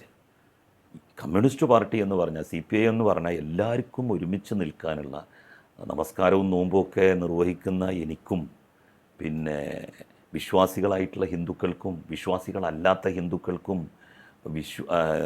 പ്രാക്ടീസിങ് അല്ലാത്ത മുസ്ലിങ്ങൾക്കും, ഇത് രണ്ടും പ്രാക്ടീസിങ് ആയിട്ടുള്ള ക്രൈസ്തവർക്കും പ്രാക്ടീസിങ് അല്ലാത്ത ക്രൈസ്തവർക്കും എല്ലാം ഒരുമിച്ച് നിൽക്കാൻ കഴിയുന്ന ഒരു പ്ലാറ്റ്ഫോമാണ് CPIM. അതിനെന്തെങ്കിലും സംഭവിച്ചാൽ എല്ലാ കമ്മ്യൂണൽ ഇക്വേഷനും തകർന്നു പോകും. കേരളം BJP വിചാരിക്കുന്ന വഴിയിലേക്ക് എത്തും. അപ്പോൾ അത് സംഭവിക്കാൻ പാടില്ല. അപ്പോൾ CPIMനെ ദുർബലപ്പെടുത്തുന്ന ഒന്നും എൻ്റെ ഭാഗത്ത് നിന്ന് ഉണ്ടാവില്ല എന്ന് തന്നെയാണ് ഞാൻ നിശ്ചയിച്ചിട്ടുള്ളത്. ഈ വരുന്ന നിയമസഭാ തെരഞ്ഞെടുപ്പിനെ കുറിച്ച് ആളുകൾ സംസാരിച്ചു തുടങ്ങി. താങ്കളുടെ ഒരു പ്രതീക്ഷ എന്താണ്? മൂന്നാമതും ഇടതുപക്ഷം വരും. പുസ്തകത്തിൻ്റെ പേര് അങ്ങനെ ഇട്ടത്? അതെന്താ, ഞാൻ വെറുതെ പറയല്ല. കാരണം ഈ സർക്കാർ അല്ലാതെ ആരെയാണ് ജനങ്ങൾ തിരഞ്ഞെടുക്കാൻ വേണ്ടി പോകുന്നത്? ഒരു ഓഫീസ് ഉദ്ഘാടനം മര്യാദക്ക് ചെയ്യാൻ പറ്റാത്ത ആൾക്കാരല്ലേ ഈ കോൺഗ്രസ്സുകാർ കുത്തിത്തിരക്കിയിട്ട്. ഒരു ഓഫീസ് ഉദ്ഘാടനം മര്യാദക്ക് ചെയ്യാൻ പറ്റാത്ത ഇവർ എങ്ങനെ ഈ നാട് ഭരിക്കുന്നാണ് പറഞ്ഞത്? മുഖ്യമന്ത്രിയുടെ കസേരയിൽ മുമ്പ് ഒരു ഭ്രാന്തം കയറിയിരുന്നത് നമുക്കറിയാമല്ലോ. അങ്ങനെ യാതൊരു തരത്തിലുള്ള അച്ചടക്കവും ഇല്ലാത്ത ഒരു സംഘത്തെ ഈ കേരളത്തിൻ്റെ ഭരണം കേരളത്തിലെ ജനങ്ങളെ ഏൽപ്പിക്കുമെന്ന് എനിക്ക് വിശ്വസിക്കാൻ പറ്റുന്നില്ല. മാത്രമല്ല, നാഷണൽ ഹൈവേയുടെ പണി പൂർത്തിയായി. കാസർഗോഡ് മുതൽ തിരുവനന്തപുരം വരെ ഒരു സിഗ്നൽ ലൈറ്റ് പോലും ഇല്ലാതെ കേരളത്തിൻ്റെ ഒരറ്റം മുതൽ മറ്റേ അറ്റം വരെ ടോൾ ബൂത്തുകളുടെ അടുത്ത് ഒന്ന് ചവിട്ടേണ്ടി വരും എന്നതിനപ്പുറം മറ്റൊരു തരത്തിലുള്ള സ്റ്റോപ്പുമില്ലാതെ തിരുവനന്തപുരത്തെത്താൻ കഴിയുന്ന സംവിധാനം നിലവിൽ വന്നാൽ അതിലൂടെ സഞ്ചരിക്കുന്ന ആരെങ്കിലും ഈ പിണറായി വിജയനെതിരായിട്ട് വോട്ട് ചെയ്യും? ഈ നാഷണൽ ഹൈവേ പിണറായി വിജയൻ മുഖ്യമന്ത്രി ആയിട്ടില്ലായിരുന്നു എങ്കിൽ യാഥാർത്ഥ്യമാകുമെന്ന് ആരെങ്കിലും കരുതുന്നുണ്ടോ? ആരെങ്കിലും ഒരാൾ? കഴിയില്ല. 2000-ലധികം ഏക്കർ സ്ഥലം ഏറ്റെടുത്തു കൊടുക്കുക എന്ന് പറഞ്ഞത് ചെറിയ കാര്യം. ഇവിടെ 1 സെൻറ്റ് സ്ഥലം ഏറ്റെടുക്കുന്നതിനെതിരായിട്ട് എന്തൊക്കെ ബഹളങ്ങളായിരുന്നു ഉണ്ടായിരുന്നത്. മലപ്പുറത്ത് ഒന്നിനും സമ്മതിക്കൂല എന്ന് പറഞ്ഞു. മലപ്പുറത്താണ് ഈ റീച്ച് ആദ്യം പൂർത്തിയാകാൻ വേണ്ടി പോകുന്നത് നാഷണൽ ഹൈവേയുടെ. ഇപ്പോൾ കാസർഗോഡ് പൂർത്തിയായി, രണ്ടാമത് പൂർത്തിയാകാൻ വേണ്ടി പോകുന്നത് ജില്ലയുടെ ഒരറ്റം മുതൽ തേഞ്ഞിപ്പലം മുതൽ, തേഞ്ഞിപ്പലമല്ല യൂണിവേഴ്സിറ്റി മുതൽ പൊന്നാനി വരെ, പൊന്നാനിയും കഴിഞ്ഞ് തൃശ്ശൂർ ജില്ലയുടെ അതിർത്തി വരെ ഇപ്പോൾ പണി ഏതാണ്ട് 90% പൂർത്തിയായി. ഇനി പാലങ്ങളുടെ കുറച്ച് പണിയും കൂടി തീർന്നാൽ ഒരു 3-4 മാസത്തിനുള്ളിൽ പൂർണ്ണമായിട്ടും മലപ്പുറം ജില്ലയിലൂടെ യാത്ര ചെയ്യുന്നത് പുതിയ റൂട്ടിലൂടെ ആയിരിക്കും. ഈ ഘട്ടത്തിൽ കഴിഞ്ഞ മന്ത്രിസഭയുടെ അവസാന കാലത്തെ ഒരു കാര്യം കൂടി, 2021 ഏപ്രിൽ 13 താങ്കളുടെ ജീവിതത്തിലൊരു പ്രധാനപ്പെട്ട പോയിന്റാണ്. അതുവരെ ഉയർന്നു വന്ന വലിയ കോലാഹലങ്ങളിലൊക്കെ താങ്കൾക്ക് പിടിച്ചു നിൽക്കാൻ കഴിഞ്ഞിട്ടുണ്ട്. പക്ഷേ ഒരു ലോകായുക്തയുടെ ഇടപെടലിനെ തുടർന്ന് ആൾക്ക് രാജിവെക്കേണ്ടി വന്നു. ദിവസങ്ങൾ മാത്രം അവസാനിക്കാനുള്ള ഒരു കെയർടേക്കർ മന്ത്രിസഭയെന്നാണ്. അതെ, അതിൽ നിന്ന് രാജിവെക്കേണ്ടി വന്നു. അതെ. ഇപ്പൊ ആലോചിക്കുമ്പം അത് ഒരു നഷ്ടബോധം, ഒരു വിഷമം എനിക്ക് ഒരിക്കലും ഇല്ല. കാരണം നമ്മൾ അതിന് ശരിയായിട്ടുള്ള കാര്യം ചെയ്തിട്ടുള്ളൂ. ലോകായുക്ത രാഷ്ട്രീയമായിട്ടുള്ള പകപോക്കലിൻ്റെ അടിസ്ഥാനത്തിൽ UDFകാരുടെ സമ്മർദ്ദത്തിന് വഴങ്ങി ചെയ്തത് തന്നെയാണ്. അപ്പം അന്ന് യഥാർത്ഥത്തിൽ ഈ സിറിയക് ജോസഫ് എന്ന് പറയുന്ന ലോകായുക്ത, അദ്ദേഹം തന്നെയാണ് കുഞ്ഞാലിക്കുട്ടി സാഹിബിനെ ഐസ്ക്രീം പാർലർ കേസിൽ നിന്ന് പൂർണ്ണമായും കുറ്റവിമുക്തനാക്കിക്കൊണ്ടുള്ള ഹൈക്കോടതി വിധി പറഞ്ഞ 2 ജഡ്ജിമാരിൽ ഒരാൾ സിറിയക് ജോസഫാണ്. ആ സിറിയക് ജോസഫിനെ അത് വെച്ച് പിടിച്ചിട്ടാണ് നമുക്കെതിരായിട്ട് ഈ കേസിൽ വിധി പറയിപ്പിക്കുന്നത്. അതും 1 രൂപ പോലും നമ്മളുടെ സംസ്ഥാനത്തിൻ്റെ ഖജനാവിന് നഷ്ടമില്ലാത്തൊരു കാര്യം. 1 കൊല്ലത്തെ ഡെപ്യൂട്ടേഷന് ഒരാളെ ഒരു സ്ഥാനത്ത് കൊണ്ടുവന്നു, അതും MD സ്ഥാനത്തൊന്നുമല്ല, ഒരു ജനറൽ മാനേജർ എന്ന് പറയുന്ന ഒരു സ്ഥാനത്ത് കൊണ്ടുവന്നു എന്നുള്ളതാണ് അങ്ങേയറ്റം ഒരു തൂക്കിക്കൊല്ലലിന് സമാനമായിട്ടുള്ള ശിക്ഷ വിധിക്കുന്നതിന് ഹേതുവായത്. അങ്ങനെ ചെയ്യാൻ പാടില്ലായിരുന്നു, മന്ത്രി കുറച്ചുകൂടി സൂക്ഷിക്കണമായിരുന്നു എന്നൊക്കെയുള്ളൊരു കമൻറ്റ് സ്വാഭാവികമായിട്ടും ജഡ്ജിമാർക്ക് പറയാം. അതല്ലാതെ അദ്ദേഹത്തെ രാജിവെപ്പിക്കണം എന്ന് പറയുകയാണെന്നുണ്ടെങ്കിൽ അഴിമതി നടത്തിയ ഒരാളെ പിന്നെന്താ പേര് പറയാ, തൂക്കിക്കൊല്ലണം എന്നല്ലേ ഇനി പറയാനുള്ളൂ. മുഖ്യമന്ത്രി ഈ സിറിയക് ജോസഫിനെ കുറിച്ച് ഞാൻ ഇനി പറയാത്തതൊന്നുമില്ല. ഇന്ന് അയാളുണ്ടല്ലോ, ഉളുപ്പ് എന്ന് പറഞ്ഞൊരു സാധനം മൂപ്പർക്ക് ഉണ്ടെങ്കിൽ മൂപ്പരൊരു വക്കീൽ നോട്ടീസെങ്കിലും അയക്കൂലേ? ഫേസ്ബുക്ക് പോസ്റ്റിന് ഒരു പുസ്തകമാക്കാം. അതെ. എന്നിട്ട് അദ്ദേഹം എന്തുകൊണ്ടാണ് അത് ഇതൊന്ന് റീഓപ്പൺ ചെയ്യാൻ അദ്ദേഹം ആഗ്രഹിക്കാത്തത്?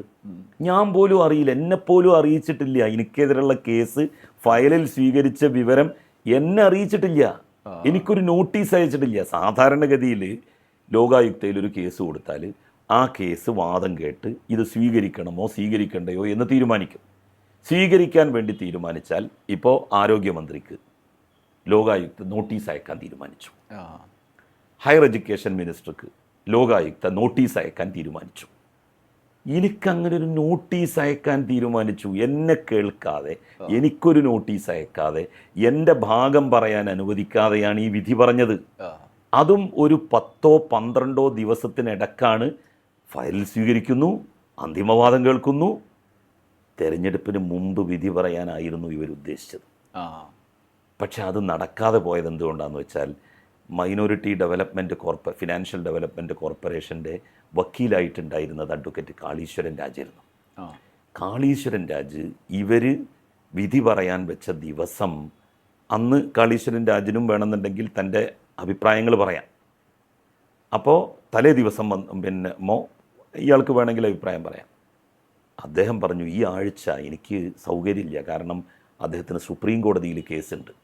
സുപ്രീം കോടതിയിലെ ബെഞ്ച്, ഓരോ ബെഞ്ചിലുമുള്ള കേസിൻ്റെ ഡീറ്റെയിൽസ് അടക്കം കാളീശ്വരൻ രാജ് ലോകായുക്തക്ക് ടെലിഗ്രാം ഇത് ചെയ്തു, മെയിൽ ചെയ്തു. അതുകൊണ്ട് നിർബന്ധിതനായി ലോകായുക്ത. തെരഞ്ഞെടുപ്പിൻ്റെ 2 ദിവസം മുമ്പ് വിധി പറയാൻ വേണ്ടി വെച്ച കേസാണിത്. അതാണ് തെരഞ്ഞെടുപ്പിന് ശേഷത്തേക്ക് കാളീശ്വരൻ രാജ് ഇങ്ങനെ ഇടപെട്ടതുകൊണ്ട് മാറ്റാൻ ഇയാൾ നിർബന്ധിതനായത്. ഇദ്ദേഹവും ഉപലോകായുക്തയും ഹാറൂൺ റഷീദ്, അദ്ദേഹം പിന്നെ രാജിവെച്ചു പോയി ലോകായുക്തയിൽ നിന്ന്. ഇദ്ദേഹമാണെങ്കിൽ അപമാനിതനായിട്ടാണ് പിന്നെ പോയത്. സർവാധികാരത്തോടു കൂടി വന്ന ഇദ്ദേഹം അവസാനം ഒരു പൂച്ചക്കുട്ടിനെ പോലെ പോകേണ്ടി വന്നു.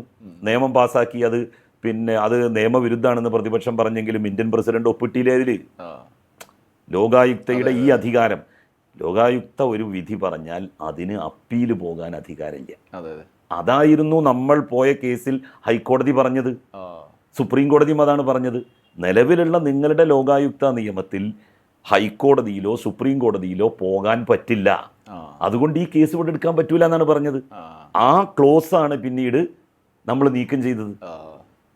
അങ്ങനെ ഒരു വലിയ നീതി നിഷേധമല്ലേ. കാരണം ഒരാളെ സ്വാധീനം, ഒരു ലോകായുക്തയെ നിലവിലുള്ള നിയമമാണ് നിലനിൽക്കുന്നത് എന്നുണ്ടെങ്കിൽ മുഖ്യമന്ത്രിനെ രാജിവെപ്പിക്കാൻ ഒരു പ്രശ്നവുമില്ല. ആ ലോകായുക്തക്ക് കഴിയല്ലോ, ലോകായുക്തയുടെ ഒരു വിധി മതിയല്ലോ. ഏത് മന്ത്രിമാരെയും ഏത് സമയത്തും ലോകായുക്തക്ക് രാജിവെപ്പിക്കാമല്ലോ. അപ്പോൾ അങ്ങനെയുള്ള ഒരു വലിയ അന്യായമാണ് അന്ന് നമ്മളോട് കാണിച്ചത്. അന്ന് ഇവർ ഈ ഒരു സ്വാധീനമാണ് ഉപയോഗിച്ചത്. അങ്ങനെയാണ് ഇയാളെ മുസ്ലിം ലീഗ് പാട്ടിലെടുക്കുന്നത്. അപ്പോൾ തെരഞ്ഞെടുപ്പിന് മുമ്പ് ഒരു ബോംബ് പൊട്ടാണ്ട് എന്ന് UDF ഇങ്ങനെ പറഞ്ഞു നടന്നിരുന്നു. അത് ഇതായിരുന്നു. പക്ഷെ കാളീശ്വരൻ രാജിൻ്റെ ഇടപെടലിനെ തുടർന്ന് ആ വിധി പറയൽ 2 ദിവസത്തേക്ക് 2-3 ദിവസം അപ്പുറത്തേക്കായി. അപ്പോഴേക്ക് തെരഞ്ഞെടുപ്പ് കഴിഞ്ഞുപോയി. തെരഞ്ഞെടുപ്പിനെ സ്വാധീനിക്കാൻ തന്നെ ലക്ഷ്യം വെച്ചാണ്, എൻറ്റയർ ആയിട്ട് സ്വാധീനിക്കുക എന്നുള്ളതിൻ്റെ ലക്ഷ്യം വെച്ചാണ്. അന്ന് ആ വിധി എങ്ങാനും വന്നിരുന്നെങ്കിൽ ഇടതുപക്ഷത്തിൻ്റെ രണ്ടാമത് വരിക എന്നുള്ളതിൻ്റെ സാധ്യത ഇല്ലാതാകുമായിരുന്നു. വലിയ പ്രചരണം അതിന് കിട്ടുമായിരുന്നു. അപ്പോൾ ദൈവം ഇടതുപക്ഷ ഗവൺമെൻറ് തന്നെ രണ്ടാമതും വരണം എന്ന് ദൈവനിശ്ചയമാണ് എന്നാണ് ഞാൻ പറയുക. അല്ലെങ്കിൽ അങ്ങനെ മാറ്റിവെക്കേണ്ട ഒരു സാഹചര്യം ഉണ്ടാകുമായിരുന്നു. കാളീശ്വരൻ രാജിന് അന്ന് സുപ്രീം കോടതിയിൽ കേസുകൾ ഇല്ലായിരുന്നു എങ്കിൽ അയാൾക്ക് അങ്ങനെ ഒരു ഇൻഫർമേഷൻ കൊടുക്കാൻ വേണ്ടി പറ്റുമോ? അയാൾ ഉടനെ തന്നെ വന്ന് വാദിക്കണ്ടേ, തൻ്റെ ഭാഗം പറയണ്ടേ? അതെ. എനിക്ക് അങ്ങനെ ആരെങ്കിലും ഏതെങ്കിലും വക്കീലന്മാർ സുപ്രീം കോടതിയിൽ മേൽക്കോടതികളിൽ തങ്ങൾക്ക് കേസുണ്ട് എന്നുള്ള തെളിവ് സഹിതം തന്നാൽ ലോകായുക്ത എന്ത് ചെയ്യണം? അവർക്ക് കൂടി പറയാനുള്ളത് കേട്ടേ വിധി പറയാവൂ. അങ്ങനെ വിധി പറയേണ്ടി വന്നതുകൊണ്ടാണ് അത് മാറ്റിവെക്കേണ്ടി വന്നത്. അപ്പോൾ അതും ഒരു കള്ളത്തരമായിരുന്നു. എന്നെ നേരിട്ട് തോൽപ്പിക്കാൻ പറ്റൂല എന്ന് പറയുമ്പോൾ, കഴിയില്ല എന്ന് വരുമ്പോൾ വഴിവിട്ട മാർഗങ്ങൾ, പിൻവാതിലുകൾ അവർ നോക്കുക. അപ്പോൾ അന്ന് നിയമിച്ചു എന്ന് ഇവർ ആക്ഷേപിക്കുന്ന ആൾ ഇന്ന് ഇന്ത്യയിലെ വളരെ പ്രശസ്തമായിട്ടുള്ള പൊതുമേഖലാ സ്ഥാപനമായ ബാങ്ക് ഓഫ് ബറോഡയുടെ ചീഫ് മാനേജറാണ്. ചീഫ് മാനേജറായിട്ടാണ് ഇന്ന് ജോലി ചെയ്യണത്. അപ്പോൾ അങ്ങനെ ഒരാളെ 1 കൊല്ലം അദ്ദേഹത്തെ കൊണ്ടുവന്ന് അതൊന്ന് നന്നാക്കുക. ഇന്നും ആ കോർപ്പറേഷൻ അതേപോലെ കിടക്കുകയാണ്. എല്ലാം ഒന്ന് കമ്പ്യൂട്ടറൈസ് ചെയ്യാനോ അതൊരു ഒരു സിസ്റ്റമാറ്റിക് ആയിട്ട് കൊണ്ടുവരാനോ സാധിച്ചിട്ടില്ല. അത് സാധിക്കാതിരിക്കലാണ് അവരുടെ ലക്ഷ്യം. കാരണം ഒരുപാട് ലീഗുകാർക്ക് അവർ ലോൺ കൊടുത്തിട്ടുണ്ട്. ആ ലോൺ അടക്കാനുണ്ട്, ഇനിയും അടക്കാത്ത ഒരുപാട് ലീഗുകാരുണ്ട്. അപ്പം അത് ഇവൻ വന്നാൽ, ഇവൻ നല്ലൊരു ഓഫീസറാണ്, അയാൾ വന്നാൽ തിരിച്ചു പിടിക്കും. അതുകൂടിയായിരുന്നു ഇവർക്ക് അയാളെ പുറത്താക്കണം, അതിലൂടെ എന്നെ ലക്ഷ്യം വെക്കണം എന്നവർ ആഗ്രഹിച്ചതും അതുകൊണ്ടാണ്. നമ്മളിത് തുടങ്ങിയത് തെറ്റിദ്ധരിപ്പിക്കപ്പെട്ട ഒരു കാലത്തെക്കുറിച്ച് പറഞ്ഞുകൊണ്ടാണ്. ഇപ്പോൾ ഏറ്റവും ഒടുവിലെത്തി നിൽക്കുന്ന ഒരു പ്രയോഗവും വ്യാപകമായി ചർച്ച ചെയ്യപ്പെടുന്നുണ്ട്. ഈ സമകാല അന്തരീക്ഷത്തിൽ ലഹരിയുമായി ബന്ധപ്പെട്ടാണ്. താങ്കളുടെ മതവുമായി ബന്ധപ്പെട്ട ചില ബോധ്യപ്പെടുത്തലുകൾ അനിവാര്യമാണ് എന്ന വളരെ ഗുണകരമായൊരു നിർദ്ദേശമായിട്ടാണ് എനിക്കത് കണ്ടപ്പോൾ തോന്നിയത്. മത നേതൃത്വങ്ങൾ വിശ്വാസികളോട് ഉത്ബുദ്ധത, അവർക്ക് ബോധം വരുത്തുന്നതിന് വേണ്ടിയുള്ള ശ്രമങ്ങൾ നടത്തിയാൽ അതിന് വലിയ സാധ്യതയാണ്. പ്രത്യേകിച്ചും ലഹരി കേസിൽ അങ്ങനെയുള്ളൊരു നിർദ്ദേശം താങ്കൾ വെച്ചത് ഇപ്പോൾ പിന്നീട് ഇതിൻ്റെ തുടർച്ചയായിട്ടുണ്ടായ പ്രതിബന്ധങ്ങളിൽ വേണ്ടായിരുന്നു എന്ന് തോന്നിയിട്ടുണ്ടോ? ഒരിക്കലുമില്ല. ഞാൻ അന്ന് പറഞ്ഞ കാര്യത്തിൽ ഇന്നും ഉറച്ചു നിൽക്കുകയാണ്. എല്ലാ മതസമുദായങ്ങളും അവരവരുടെ ഫോൾഡറുകളിൽ, അവരവരുടെ സ്വാധീന മേഖലകളിൽ ലഹരിക്കെതിരായിട്ടുള്ള പ്രചരണം ശക്തമാക്കണം. ഇപ്പോൾ മദ്രസ വിദ്യാഭ്യാസം, അതിന് വല്ല പാകപ്പിഴവുകളുണ്ടോ എന്നുള്ളത് മതനേതൃത്വം പരിശോധിക്കണം. എന്നിട്ടുണ്ടെങ്കിൽ ലഹരി വിരുദ്ധമായ ഒരു മനസ്സോടുകൂടി ആളുകളെ വളർത്തണം. ഇപ്പം ഞാൻ മുസ്ലിം കമ്മ്യൂണിറ്റിയെക്കുറിച്ച് പറഞ്ഞത് മുസ്ലിം കമ്മ്യൂണിറ്റിയിൽ അത് കൂടുതലുണ്ട് എന്നുള്ളത് കൊണ്ടല്ല. മുസ്ലിം കമ്മ്യൂണിറ്റിയിൽ നിന്നുള്ള ആളുകളുമുണ്ട്. ഒരിക്കലും അങ്ങനെ ഉണ്ടാകാൻ പാടില്ല. കാരണം മദ്രസ വിദ്യാഭ്യാസം, മതപഠനം, ഇതൊക്കെ കിട്ടുന്ന വിഭാഗമാണ് മുസ്ലിങ്ങളാകട്ടെ ക്രൈസ്തവരാകട്ടെ, 2 കൂട്ടർക്കും കിട്ടുന്നുണ്ട്. അതുകൊണ്ട് അവരിൽ നിന്ന് ഒരാളുണ്ടാകാൻ പാടുണ്ടായിരുന്നില്ല. അപ്പോൾ അതുകൊണ്ട് ഇപ്പം നമ്മൾ ഒരു സ്വയം വിമർശനം നടത്തേണ്ടത് നമ്മളിൽ നിന്നല്ലേ. ശരിക്കും ഒരു പുരോഹിതൻ പറയാണ് കർശനായിട്ടൊരു കാര്യം പറഞ്ഞാൽ അത് പാലിക്കേണ്ടി വരും. തീർച്ചയായിട്ടും ഞാൻ ആ പറഞ്ഞതിന് നല്ല റിസൾട്ട് ഉണ്ടായി. അതേ തുടർന്നാണ് പിന്നെ പല മഹല്ല് കമ്മിറ്റികളും തീരുമാനങ്ങൾ എടുത്തു. എന്നാൽ അവരെന്തുകൊണ്ട് ചോദിച്ചില്ല? ജലീൽ ഇങ്ങനെ കുറ്റപ്പെടുത്തി, ഈ എന്നാ ഇതും ഒരു കുറ്റപ്പെടുത്തൽ തന്നെയല്ലേ, ഒരു സ്വയം വിമർശനം തന്നെയല്ലേ മഹല്ല് കമ്മിറ്റികൾ തീരുമാനങ്ങൾ എടുത്തത്? എന്തിനാ മഹല്ല് കമ്മിറ്റി അങ്ങനെ തീരുമാനം എടുത്തത്? ചർച്ചിൻ്റെ കമ്മിറ്റി തീരുമാനം എടുത്തിട്ടില്ലല്ലോ. അമ്പല കമ്മിറ്റി തീരുമാനം എടുക്കാതെ എന്തിനാ മഹല്ല് കമ്മിറ്റിക്കാർ ഇപ്പോൾ ഇത്ര വലിയ ആവേശം കാണിക്കണമെന്ന് ഇവരെന്തേ ചോദിച്ചില്ല? അപ്പം ഞാൻ പറഞ്ഞതിൻ്റെ അനന്തര ഫലമായിട്ടുണ്ടായതാണത്. എല്ലാവരും, എല്ലാ സംഘടനകളും, മുസ്ലിം സംഘടനകളും അത് ഗൗരവത്തിലെടുത്തു. മദ്രസ വിദ്യാഭ്യാസത്തിൽ ഇനി വല്ല പരിഷ്കരണവും വരുത്തേണ്ടതുണ്ടോ എന്നുള്ളതിനെ സംബന്ധിച്ച് അവർ ചിന്തിക്കാൻ വേണ്ടി തുടങ്ങി. നല്ല കാര്യമാണത്. ഞാൻ മദ്രസയിൽ പഠിച്ചിട്ടുണ്ട്, എനിക്കൊരുപാട് നന്മകൾ അതുകൊണ്ട് കിട്ടിയിട്ടുണ്ട്. പക്ഷെ അന്ന് ഈ ഒരു പ്രത്യേക സാഹചര്യം ഉണ്ടായിരുന്നില്ല. ഈ സാഹചര്യത്തെ അഭിമുഖീകരിക്കാൻ പ്രത്യേകമായിട്ടുള്ള ഒരു സംവിധാനം ഉണ്ടാവണം മദ്രസ വിദ്യാഭ്യാസത്തിൽ എന്നാണ് ഞാൻ പറഞ്ഞത്. അത് പല മഹല്ല് കമ്മിറ്റികൾ, മദ്രസയുടെ സിലബസുകളുമായി ബന്ധപ്പെട്ട ആളുകൾ, മതനേതൃത്വം, അവരൊക്കെ തന്നെ പിന്നീട് ഇതിനെതിരായി വെള്ളിയാഴ്ചകളിൽ പള്ളിയിൽ ഖുതുബകളിലൊക്കെ തന്നെ ഇത് പറയാൻ വേണ്ടി തുടങ്ങി. അപ്പം ഞാൻ പറഞ്ഞതിന് നല്ല ഫലമുണ്ടായി. അങ്ങനെയാണ് വേണ്ടത്. ക്രൈസ്തവ സമുദായത്തിൻ്റെ കാര്യങ്ങൾ, പ്രത്യേകിച്ച് ഇതുമായിട്ടൊക്കെ ബന്ധപ്പെടുന്ന കാര്യങ്ങൾ, മതപരമായ കാര്യങ്ങളൊക്കെ ഉണ്ടെങ്കിൽ ക്രിസ്ത്യാനിറ്റിയിൽ നിന്നുള്ള ഒരാളാണ് പറയേണ്ടത്. ഹിന്ദു സമുദായത്തിൻ്റെ മതവുമായി ബന്ധപ്പെട്ട കാര്യങ്ങളാണെങ്കിൽ ഹൈന്ദവ സമുദായത്തിലെ ഒരാളാണ് പറയേണ്ടത്. മുസ്ലിം സമുദായത്തിലേത് മുസ്ലിം സമുദായത്തിൽ നിന്നുള്ള ഒരാളാണ് പറയേണ്ടത്. അതിനെ ഒരിക്കലും ശത്രുപക്ഷത്ത് നിർത്തി അതിനെ നോക്കിക്കാണേണ്ട യാതൊരു കാര്യവുമില്ല. അതൊരു ഗുണകരമായിട്ടുള്ള കാര്യമാണ്. ഞാൻ എൻ്റെ ആ അഭിപ്രായത്തിൽ ഇന്നും ഉറച്ചു നിൽക്കുന്നു. നമ്മളിൽ നിന്നാണ് മാറ്റം ഉണ്ടാവേണ്ടത്. ഓരോരുത്തരും മാറുക. ഇതിനോട് കുറച്ച് ചേർത്ത് പറയേണ്ട, നിങ്ങൾക്ക് കുറച്ചുകൂടി ആധികാരികമായിട്ട് പറയാൻ കഴിയും. ഇപ്പം പൊതുമധ്യത്തിൽ പ്രത്യേകിച്ചൊരു വർഗീയ സാഹചര്യം, വ്യത്യസ്തമായൊരു വിദ്വേഷത്തിൻ്റെ സാഹചര്യം നിലനിൽക്കുമ്പോൾ പൊതുമധ്യത്തിൽ ചില ചിത്രങ്ങൾ ലഭിക്കുന്നതിൽ ഒന്ന്, വിദ്വേഷ പ്രചരണത്തിന് ഉപകരണമാക്കുന്നത് പോലെ ഒന്ന്, മതബോധനം എന്നുള്ള നിലയിൽ ചില ആളുകൾ നടത്തുന്ന, യൂട്യൂബിലടക്കം നടത്തുന്ന പ്രസംഗങ്ങളും ചില ചോദ്യോത്തരങ്ങൾ എന്ന് പറഞ്ഞിട്ട് വരുന്ന സംഗതികളാണ്. അത് ഏറ്റവും പിന്തിരിപ്പൻ അഭിപ്രായങ്ങൾ ഒരു ബഹുമത സാമൂഹിക ഘടനയിൽ ഒരു കാരണവശാലും പറയാൻ പാടില്ലാത്തതാണ് പല പുരോഹിതന്മാരും പല പണ്ഡിതന്മാരെന്ന് അവകാശപ്പെടുന്നവരും പറയുന്നത്. എല്ലാം പറയുന്നതിന് ഒരു രീതി ഉണ്ട്.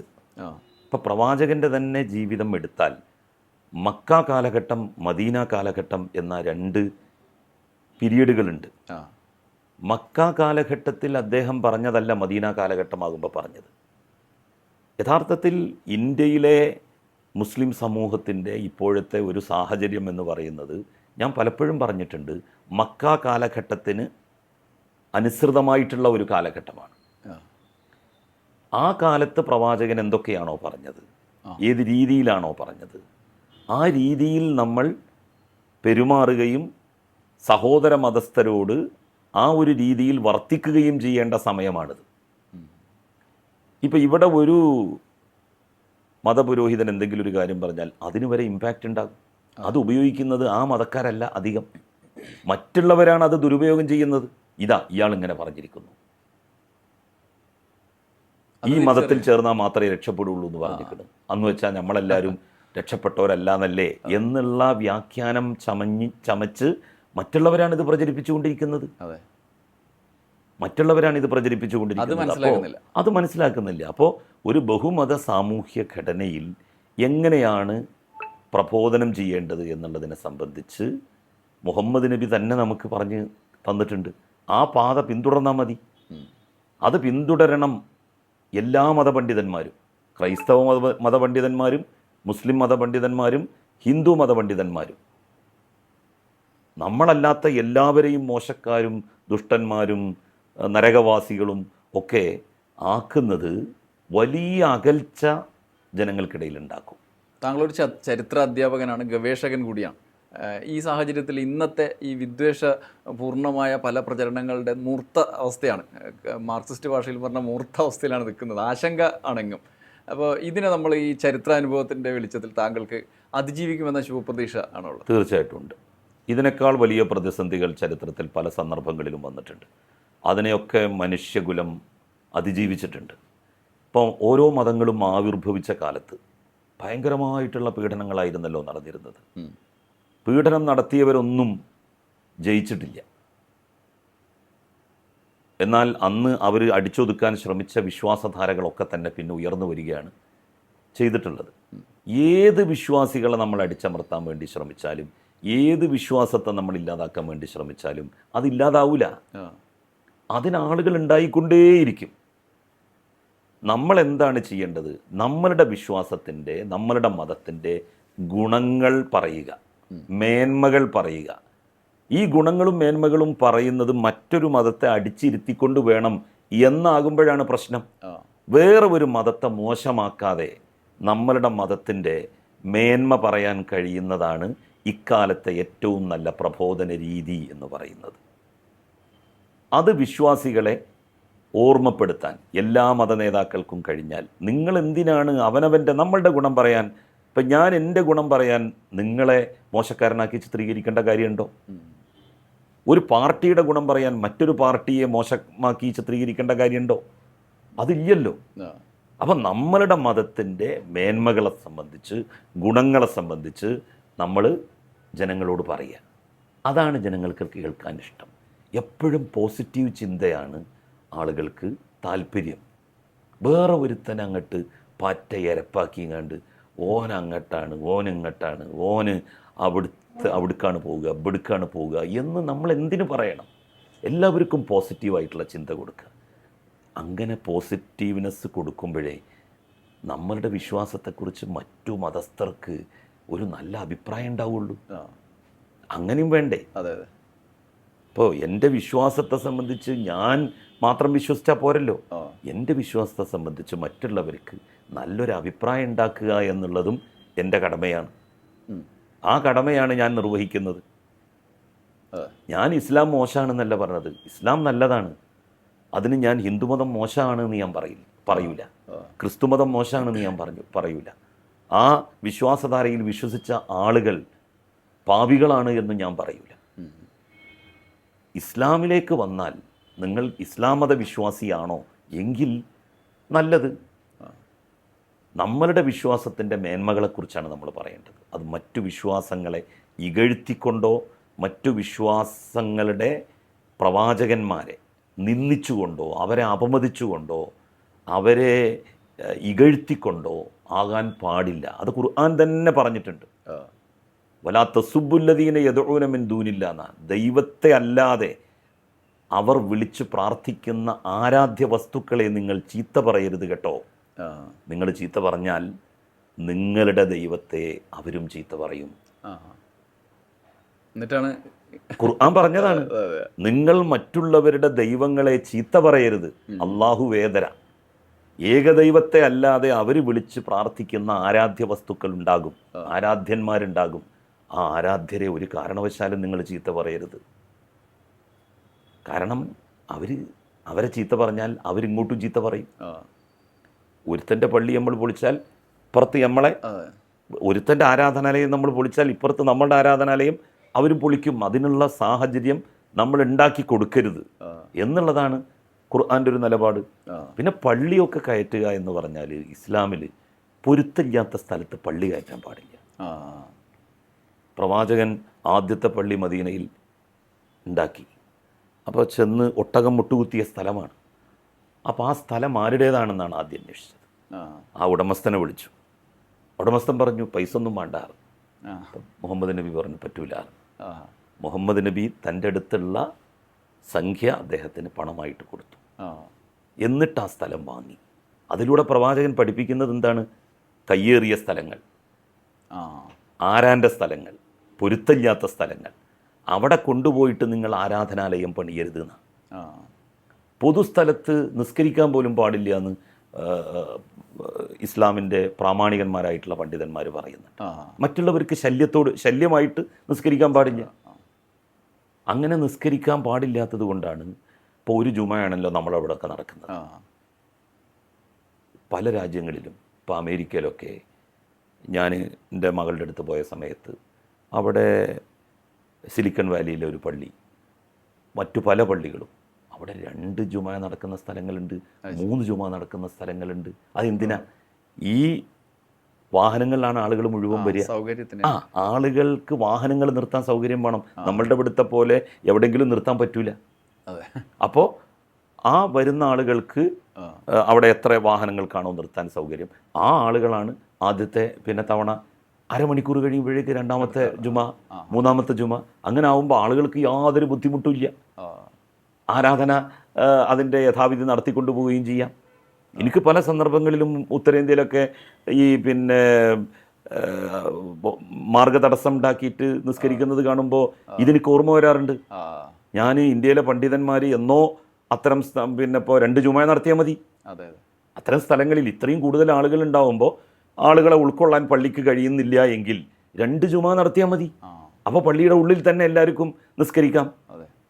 വൈകി വന്ന ആളുകൾ ഒന്ന് വെയിറ്റ് ചെയ്യുക, അവരുടെ നമസ്കാരം കഴിഞ്ഞ് ഉടനെ തന്നെ അങ്ങോട്ട് കയറി രണ്ടാമത്തെ ജുമയും കൂടി നടത്തിയാൽ മതി. അപ്പം അങ്ങനെയൊക്കെയുള്ള കാര്യങ്ങൾ നമ്മളുടെ രാജ്യത്തും വരണം. അതിന് മതപണ്ഡിതന്മാരാണ് നേതൃത്വം നൽകേണ്ടത്, മതസംഘടനകളാണ് നേതൃത്വം നൽകേണ്ടത്. ഈ ഒരു പോസിറ്റിവിറ്റി വ്യക്തിപരമായ കാര്യത്തിൽ ഉണ്ടോയെന്നുകൂടി സംസാരിച്ച് നമുക്കിത് അവസാനിപ്പിക്കാം. അതായത് നമ്മൾ തുടങ്ങിയത് താങ്കൾ അനുഭവിച്ച കുറേ കാര്യങ്ങളെക്കുറിച്ചാണല്ലോ. ഇപ്പോൾ വളരെ ആശ്വാസത്തിൽ, ആത്മവിശ്വാസത്തിൽ ഇരിക്കുകയാണ്. ഇനി ഏതെങ്കിലും ഘട്ടത്തിൽ ഭൂതകാലത്തിലേതുപോലെ ഒരു വലിയ പ്രളയം വരും എന്ന് വിചാരിക്കണ്ടോ? എനിക്ക് ഇനിയിപ്പോൾ വന്നാലേ നമുക്ക് പ്രശ്നമില്ല. കാരണം നമ്മൾ എന്തെങ്കിലും ചെയ്യുന്നുണ്ടെങ്കിലല്ലേ നമുക്കങ്ങനെ ആശങ്കപ്പെടേണ്ട കാര്യമുള്ളൂ. നമ്മളൊരാളെ പറ്റിക്കുന്നുണ്ടോ, വഞ്ചിക്കുന്നുണ്ടോ, ചതിക്കുന്നുണ്ടോ, ഇതൊക്കെ നമ്മൾ നോക്കിയാൽ മതിയല്ലോ. അതില്ലെങ്കിൽ നമ്മൾക്ക് യാതൊരു ഭയവും ആരെയും ഭയപ്പെടേണ്ട കാര്യമില്ല. കേരള രാഷ്ട്രീയത്തിൽ ഇനിയും നീണ്ട കാലം പ്രവർത്തിക്കാനുള്ള കരുത്തും ആത്മവിശ്വാസവും താങ്കൾക്കുണ്ട്. അതിന് കഴിയട്ടെ എന്ന് ആശംസിക്കുന്നു. ഇത്രയും നേരം ന്യൂസ് അറ്റ് ഹൗസിൽ സമയം ചെലവഴിച്ചതിന് നന്ദി. Okay, thank you. അടുത്ത ആഴ്ച മറ്റൊരു അതിഥിയുമായി വീണ്ടും വേറൊരു വീഡിയോയുമായി വരാം. നന്ദി, നമസ്കാരം.